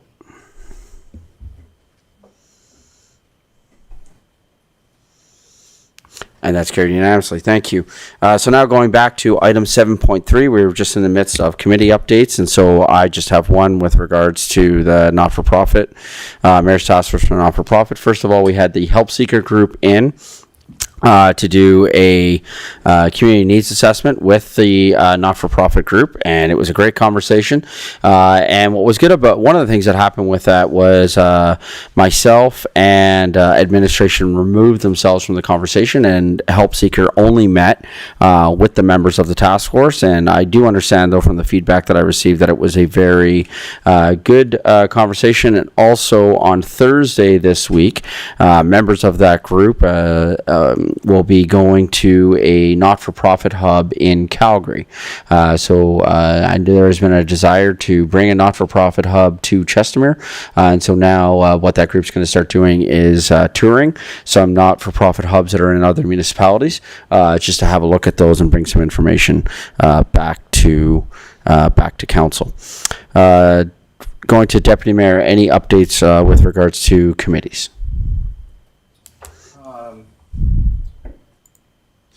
I don't necessarily have anything updated for committees. I do have some an event that I had the pleasure of going to that I could talk about, if that's all right. Sure. So I had the pleasure to represent Chestermere at a return of some sacred ribstones at Siksika Nation, and these sacred ribstones were returned from an Ottawa museum collection, and the celebration and presentation and ceremony were absolutely magical. I really thought that it was great for Chestermere to have been invited to the return of these relics to where they belong. And I'd like to thank Siksika Nation for that invite, and hope to work with them in the future on many projects going forward. Yes, and I want to say thank you to Deputy Mayor for being able to attend that event. We were double and, well, I think triple booked on that day, and so thank you, Deputy Mayor, for being able to take the time to go out and attend that event. Councillor Grant, any updates from yourself from committees? Thank you, Mayor. Yes, I have a few committee updates. We will start with the Seniors Advisory Committee. The Seniors Advisory Committee will be presenting to council, I believe, next meeting. I'm not sure of the exact date. They're going to be bringing recommendations about mostly transportation and maybe some support for the handbook that I understand is being handed over to the city. So we talked about that. That presentation will be happening. Those will be recommendations to help guide our decisions on transportation around Chestermere through the older adults and the seniors' eyes. The other committee I have an update on is the Grant Adjudication Committee. We met last night. We discussed that the Vitality grants have been approved, and we also discussed that the new policies that came out that Ms. Brar presented last meeting, mostly in relation to the cap removal and into the process for the acceptance of the grant funding. The committee was really receptive to the idea that they would be more holistically in charge of where that money goes, and that the new process would make the grant adjudication process less political, which I think is a great thing for the not-for-profit community at large.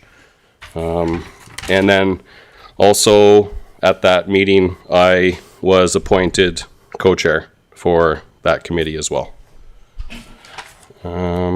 Yes, and as far as my committees, I think that's it. Great, thank you. Just turning to our CAO and Ledge Services, I don't know if we've actually, I just want to make sure that we're following this up. I don't know if we've seen a request come in from anybody on the committee yet with regards to that. Ledge Services, do you have one from the Seniors Advisory Committee for a presentation yet? Through the chair, yes, we did. I got a request from Stephen for them to present on the July 29th meeting. July 29th. Okay, Yeah. thank you. Okay, great, thank you. Yeah, sorry, there was some quick eye flashes that were going between the CAO, myself, and Ledge Services when you said that. As people that are setting the next 4 agendas, there was a small moment of eye looks that were happening in here just to get that confirmed. We got it. Okay, good. Thank you, Councillor Grant. Councillor Randawa, any updates from committees? No, I don't have any update for any of the committee because Councillor Grant, he already updated for the Senior Advisory Committee meeting. Okay. Yeah. Thank you. Councillor Ryan. Thank you, Worship.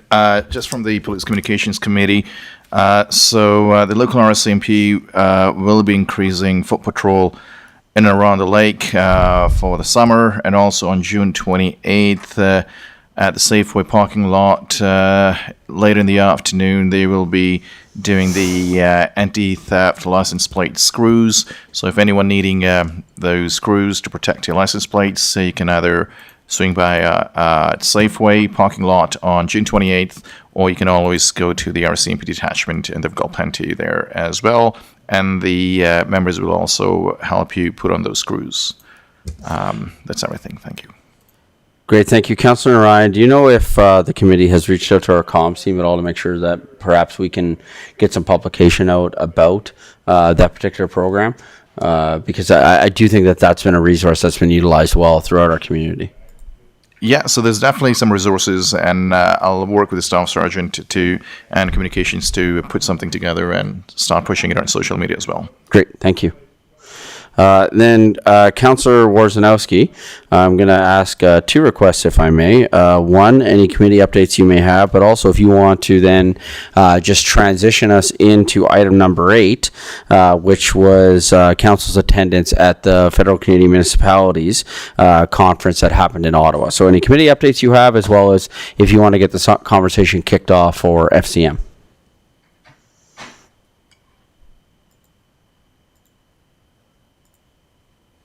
Thank you, Mayor Dean. I don't have much for committee updates. I will say that we're starting to gain some strong momentum with the Lake and Watershed Committee. They've even put together a recommendation and will be coming to council at a future GAP meeting in regards to putting together an ask for a strategic plan. But let's let that committee's hard work show when they do present to council. Unfortunately, we didn't have quorum. We had some sickness, and both Robert and I were trying to attend as well, and we just didn't get quorum. So the work has been done. I'm sure we'll review it at our next meeting, and then it'll be presented to a future meeting of council. I can't say the same is true for our Economic Development Committee. We're still off to quite a slow start. We are having trouble getting quorum as well as getting some momentum there. So we'll have more of an update tomorrow because there is a meeting. It was a bit short notice. I hope that we do have quorum because a number of people who are asked to be present at the meeting won't be able to make it. But I think Councillor Grant and I will be in attendance on behalf of council, and we hope that we see our strong committee members that are on that committee as well. Jumping into our trip, yes, we were fortunate as a council to be present in Ottawa during the FCM conference a couple of weeks ago. And there was a lot that we took from there. It was interesting to be part of a community of, I'll use this word because it's my word, municipalitarians. I guess that's my word for describing us elected officials in municipal politics from all over the country, listening to a lot of the challenges that they have. And they are similar, but different in many ways, but a lot of things we learned from some of our peers. That being said, there was a lot of takeaways, surprisingly, from the trade show. And the trade show had representatives from third-party transit providers, insurance providers, funding providers, and I'll let some of my peers kind of speak about that. But one particularly that caught my attention was us being unique, having a lake reservoir in the middle of our community. We have a lot of visitors. And there is a Crown Corporation, I forgot the name of it, I can look it up. And what they do is promote tourism for all municipalities across Canada. And their whole goal is to bring people to Canada to visit.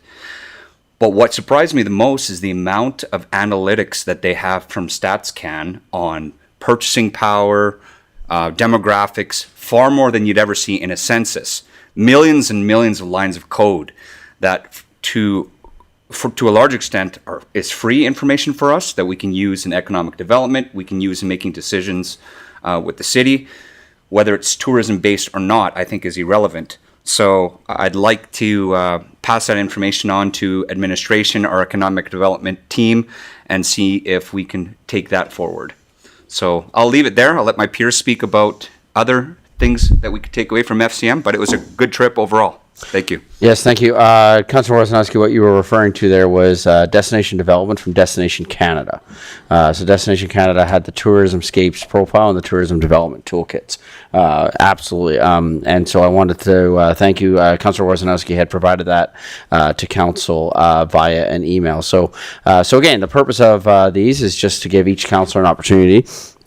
And I thought I would go in reverse order because instead of the alphabetical that we usually end up doing. So, Councillor Narayan, takeaways that you may have had there from FCM. Thank you, Worship. So there's quite a bit to cover. I'm going to lead the recreation bit to Councillor Grant. So one of the things we try to do is go and attend different sessions in order to cover as much as we can. So one of the ones that I attended was on community safety. Now, there's a number of things that came out of that particular session. One of the things that was thoroughly discussed was the number one cause of juvenile delinquency, which was lack of supervision, but number two was boredom. Ironically, earlier today in your briefing, you talked about the age group between 17 and 24 that are highly unemployed. Now, that also makes the age group that are responsible, sadly, for a lot of the crimes committed in society today. So, my takeaway was, well, how do we keep this age group busy, involved? And that would have to be, again, through recreation and creation of employment. Some of the ideas that Councillor Grant will share is definitely, will add to enriching the community and bringing more recreation. And again, just the importance of keeping youth busy because that does help them keep away from delinquency. The other thing that was discussed was, and it's been talked about quite a bit across Canada, is bail reform. Now, after I came back from the FCM, I did talk with Staff Sergeant to see if Chestermere RCMP members were also seeing offenders breaching the bails. Apparently it's not a big problem at the moment in Chestermere.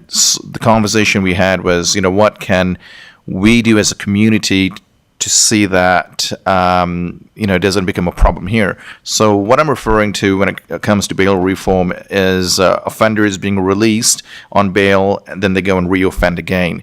And a lot of times the second crime is even more serious than the first. So just further advocacy with Alberta municipalities and FCM, whether it's writing letters, the mayor writing letters to these two entities on behalf of council and advocating for revising bail or doing bail reform would go a long way, because it may not be a big problem right now in this community, but given our size and our proximity to other large municipalities, it can easily be an issue that we might face. So, community safety was a big takeaway, and there's things that we can do to mitigate that. Thank you. Great, thank you. Councillor Randawa.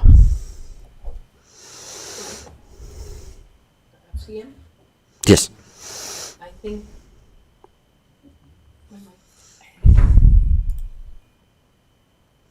Thank you, Your Worship. So we have me and the Councillor Sambo. We were going into the different sessions, and plus the workshops is over there. We collect some of the data for like VIA as well for the transportation and stuff. So check in the future, because we are looking for the transportation and for that part, and the other development, other project as well for the community, for the recycle side, and some of the for our Union side, the CUP program and stuff. So they were give us some more detailed information about that, and which is really connected to us for with the other municipality as well, how we can collaborate. For example, we want to build up our rec center, and where is other grants where we can apply for the funding for those sources as well. So those one is bring it back to here, and Councillor Sambo, I know she wrote quite big email for that as well, so she covered all those. Thank you. Great, thank you. And then Deputy Mayor Schindler. Did we miss Murray? Murray? Sorry, Deputy Mayor Schindler. As you wish. FCM was really enlightening for me. I think one of the greatest things that I pulled away was the amount of new contacts and with our colleagues from around the country, and the amount of information that we can exchange between municipalities all over Canada to help us complete governance in a or sort to sorry, I'm being distracted. In order for us to necessarily learn from other people's mistakes and not repeat them ourselves. What I did find really enlightening was the FCM's International Caucus, where municipalities can send key players across the globe to learn from other municipalities on this planet, and see if we can take back some cool strategies or teach each other how we do things in different parts of the world. I think a few of us councillors do intend to apply for that, and hopefully we can bring a little Chestermere to the rest of the globe. I also chatted with a whole bunch of people on some policing strategies to see where we can help fill our needs in Chestermere for policing. And really, I'm also on the library board, so I did ask some municipal leaders about their libraries, and I found some really interesting information about what other people have found valuable in their communities to have in a library, and I do intend to bring that to the library board meeting. And lastly, I attended a emergency management workshop, which I was super keen about. It was supposed to be about planning for Canada Day. However, it didn't work out, and we ended up having to come back. But on that trip, I met several different leaders from other communities that gave some really cool insights into some of the challenges that they're having in relation to tariffs and international trade. So I think that in future decision making, these conversations that we've had will certainly color how we make decisions going forward. Great, thank you. Councillor Worzanowski. Thank you, Mayor Dean. I'm not going to steal your thunder because I know that I'd love to hear your thoughts on one of the excursions that you are and I were on. However, what I will say is, as Councillor Sambo is not here, she's been a strong advocate with our council in regards to fundraising, and there are third parties that we've been in contact with that we will share with administration in regard to third-party fundraising. Believe it or not, there's a lot of philanthropy out there, and people do want to give money to good causes. Yep. And that doesn't necessarily mean people who live in Chestermere. So that's an opportunity, number one. The second opportunity, again, giving credit to Councillor Sambo, is we met them in person, and she's been looking at this months ago, is there's a green fund that is promoted through the federal government that lends funding for green initiatives, which in our case could be aging buildings that have really bad heating systems, bad electrical, insulation, anything that we can do to make them more green and more efficient. There's funding available that we'll be passing on to see if we can apply for some of those grants, because those grants will probably only be available for a limited amount of time before they review what the grant funding structure looks like. But let's hope there's some low-hanging fruit, both in fundraising and some grant funding for green initiatives. Great, thank you. Councillor Grant. Thank you, Mayor. I had a few takeaways, more than a few, from the convention. My colleagues have mentioned a few of them along the way, and I'll touch on them briefly.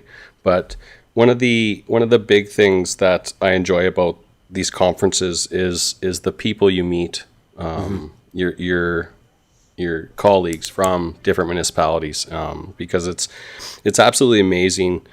You know, as much as we think we're unique sometimes, and we are, and we think we have unique issues, in the whole wide world of Canada, there are other communities that have faced similar issues that we face, and it's always good to hear from someone who has faced that issue and hear the solutions that they have applied to solve the issues that they face. Another one of the things that I like to bring forward was the value of the trade shows. The trade shows I find are immensely valuable. They're a valuable tool. You meet a lot of vendors that make the day-to-day lives of the municipalities function better, but you also run into a lot of quasi-government corporations that offer different programming, such as what Councillor Worzanowski mentioned with the Green Municipal Fund.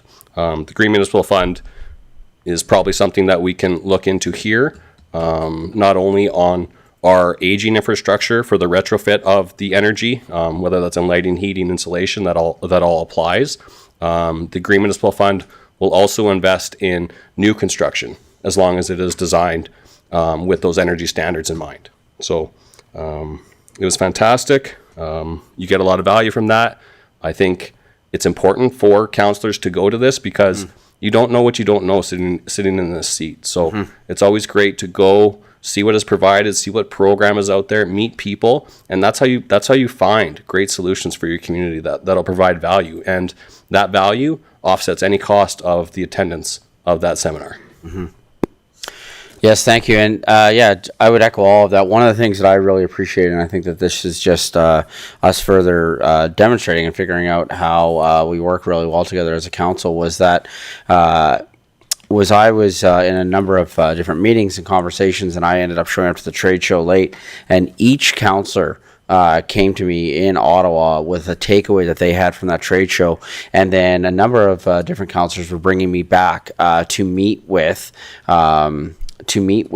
different representatives at the trade show. And in fact, today's meeting is an outcome of what we learned at FCM. So we've been using a new queuing tool here all day for our meeting, and that is directly came out of conversations that we had at FCM as something that we were able to bring back and bring to our CAO, who supported the idea then through IT, and IT has done a phenomenal job having it ready to go for the very next council meeting. So thank you to IT for that.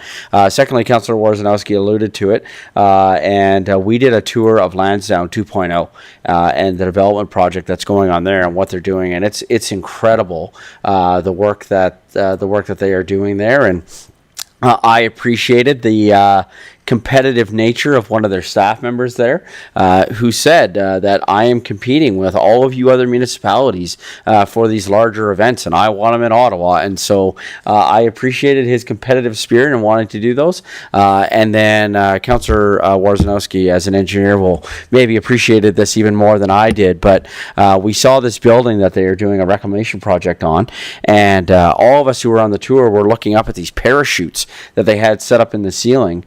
And each parachute had a pipe that was running off it to another parachute, and then all the way down to the ground. And so we were all asking what it was. And as they're doing the reclamation project for this building, it's how they're dealing with the rain that is leaking through the roof. These parachutes are catching it, going into the piping, and then going down through the ground. And it was incredible to see. So I took lots of pictures of that. And then I would also say that I appreciated the idea, and this was mentioned briefly before. I met with a counselor from St. John's, Newfoundland, and just sat with him for a few minutes. And I asked him, I said, what's the biggest struggles going on in St. John's right now? And he said, best Nippy well by. He said, we're dealing with getting new schools and infrastructure, and we're trying to figure out recreation. And I said, well, that's incredible that you're on the other side of the country and you are dealing with the exact same three top issues that we are dealing with in Chestermere. And so we were able to have a fantastic conversation of comparing notes. So I think it was a great opportunity for us to be able to get away, and I think that there was certainly a lot of takeaways for our council. Would be remiss if I did not open up for one final opportunity, and maybe if there was something that you had forgotten, if there's anything that a councillor wanted to add to the remarks with regards to the FCM conference. Deputy Mayor Schindler. I would just like to point out, or to say that I think during the FCM conference, this council came together quite well. We did get a chance to see a question period, and then do a tour of both Parliament and Senate, which for someone who loves politics was sort of a bucket list item, and certainly to be standing next to my colleagues going through the top houses of government in our country, it brought me a lot of joy. So I hope that I can continue to sit by these folks and perhaps visit more of what Canada's legislative branches have to offer going forward. Great, thank you for those comments. I completely agree. Any other kind of final comments from anybody from council? Okay, so with that, I believe we're just going to have one motion to accept the committee updates for information. Fantastic. Can I have a councillor make the following motion, please? Councillor Grant. Thank you, Mayor. I move the Governance and Priorities Committee accept the committee updates for information. Comments, questions from council? Call for the vote.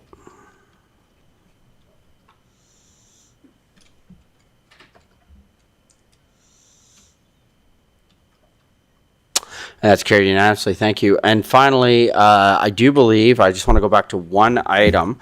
We had a school sites update, and there were some questions that were asked of administration. And during the time, throughout the course of the day, administration behind the scenes has been able to get some answers. So going back to Mr. Edney, I believe you just have a quick update on the high school site. Yeah, thank you, Mayor Dean. Just back to council, there was some discussion earlier about the pile of dirt that's starting to appear on the high school site. We've got some confirmation from the developer that this is part of their broader site remediation efforts, and what they're doing right now is sorting the on-site dirt into separate piles of loam, common fill, and tailings, and then they'll be trucking that out to some other place, wherever they use dirt, use the 3 specific types of dirt, but their intent is to have that complete when Morganser Drive is complete, and it won't impact any of the construction or timing on the high school site. Great. Awesome. Thank you. With that, I believe we've come to the end of our agenda, unless there's anything else from any of council or administration. Great. Councilor Randhawa. Thank you, Your Worship. I move that the Governments and Priority Committee adjourn the meeting at 4:26 p.m. Comments, questions? Call for the vote.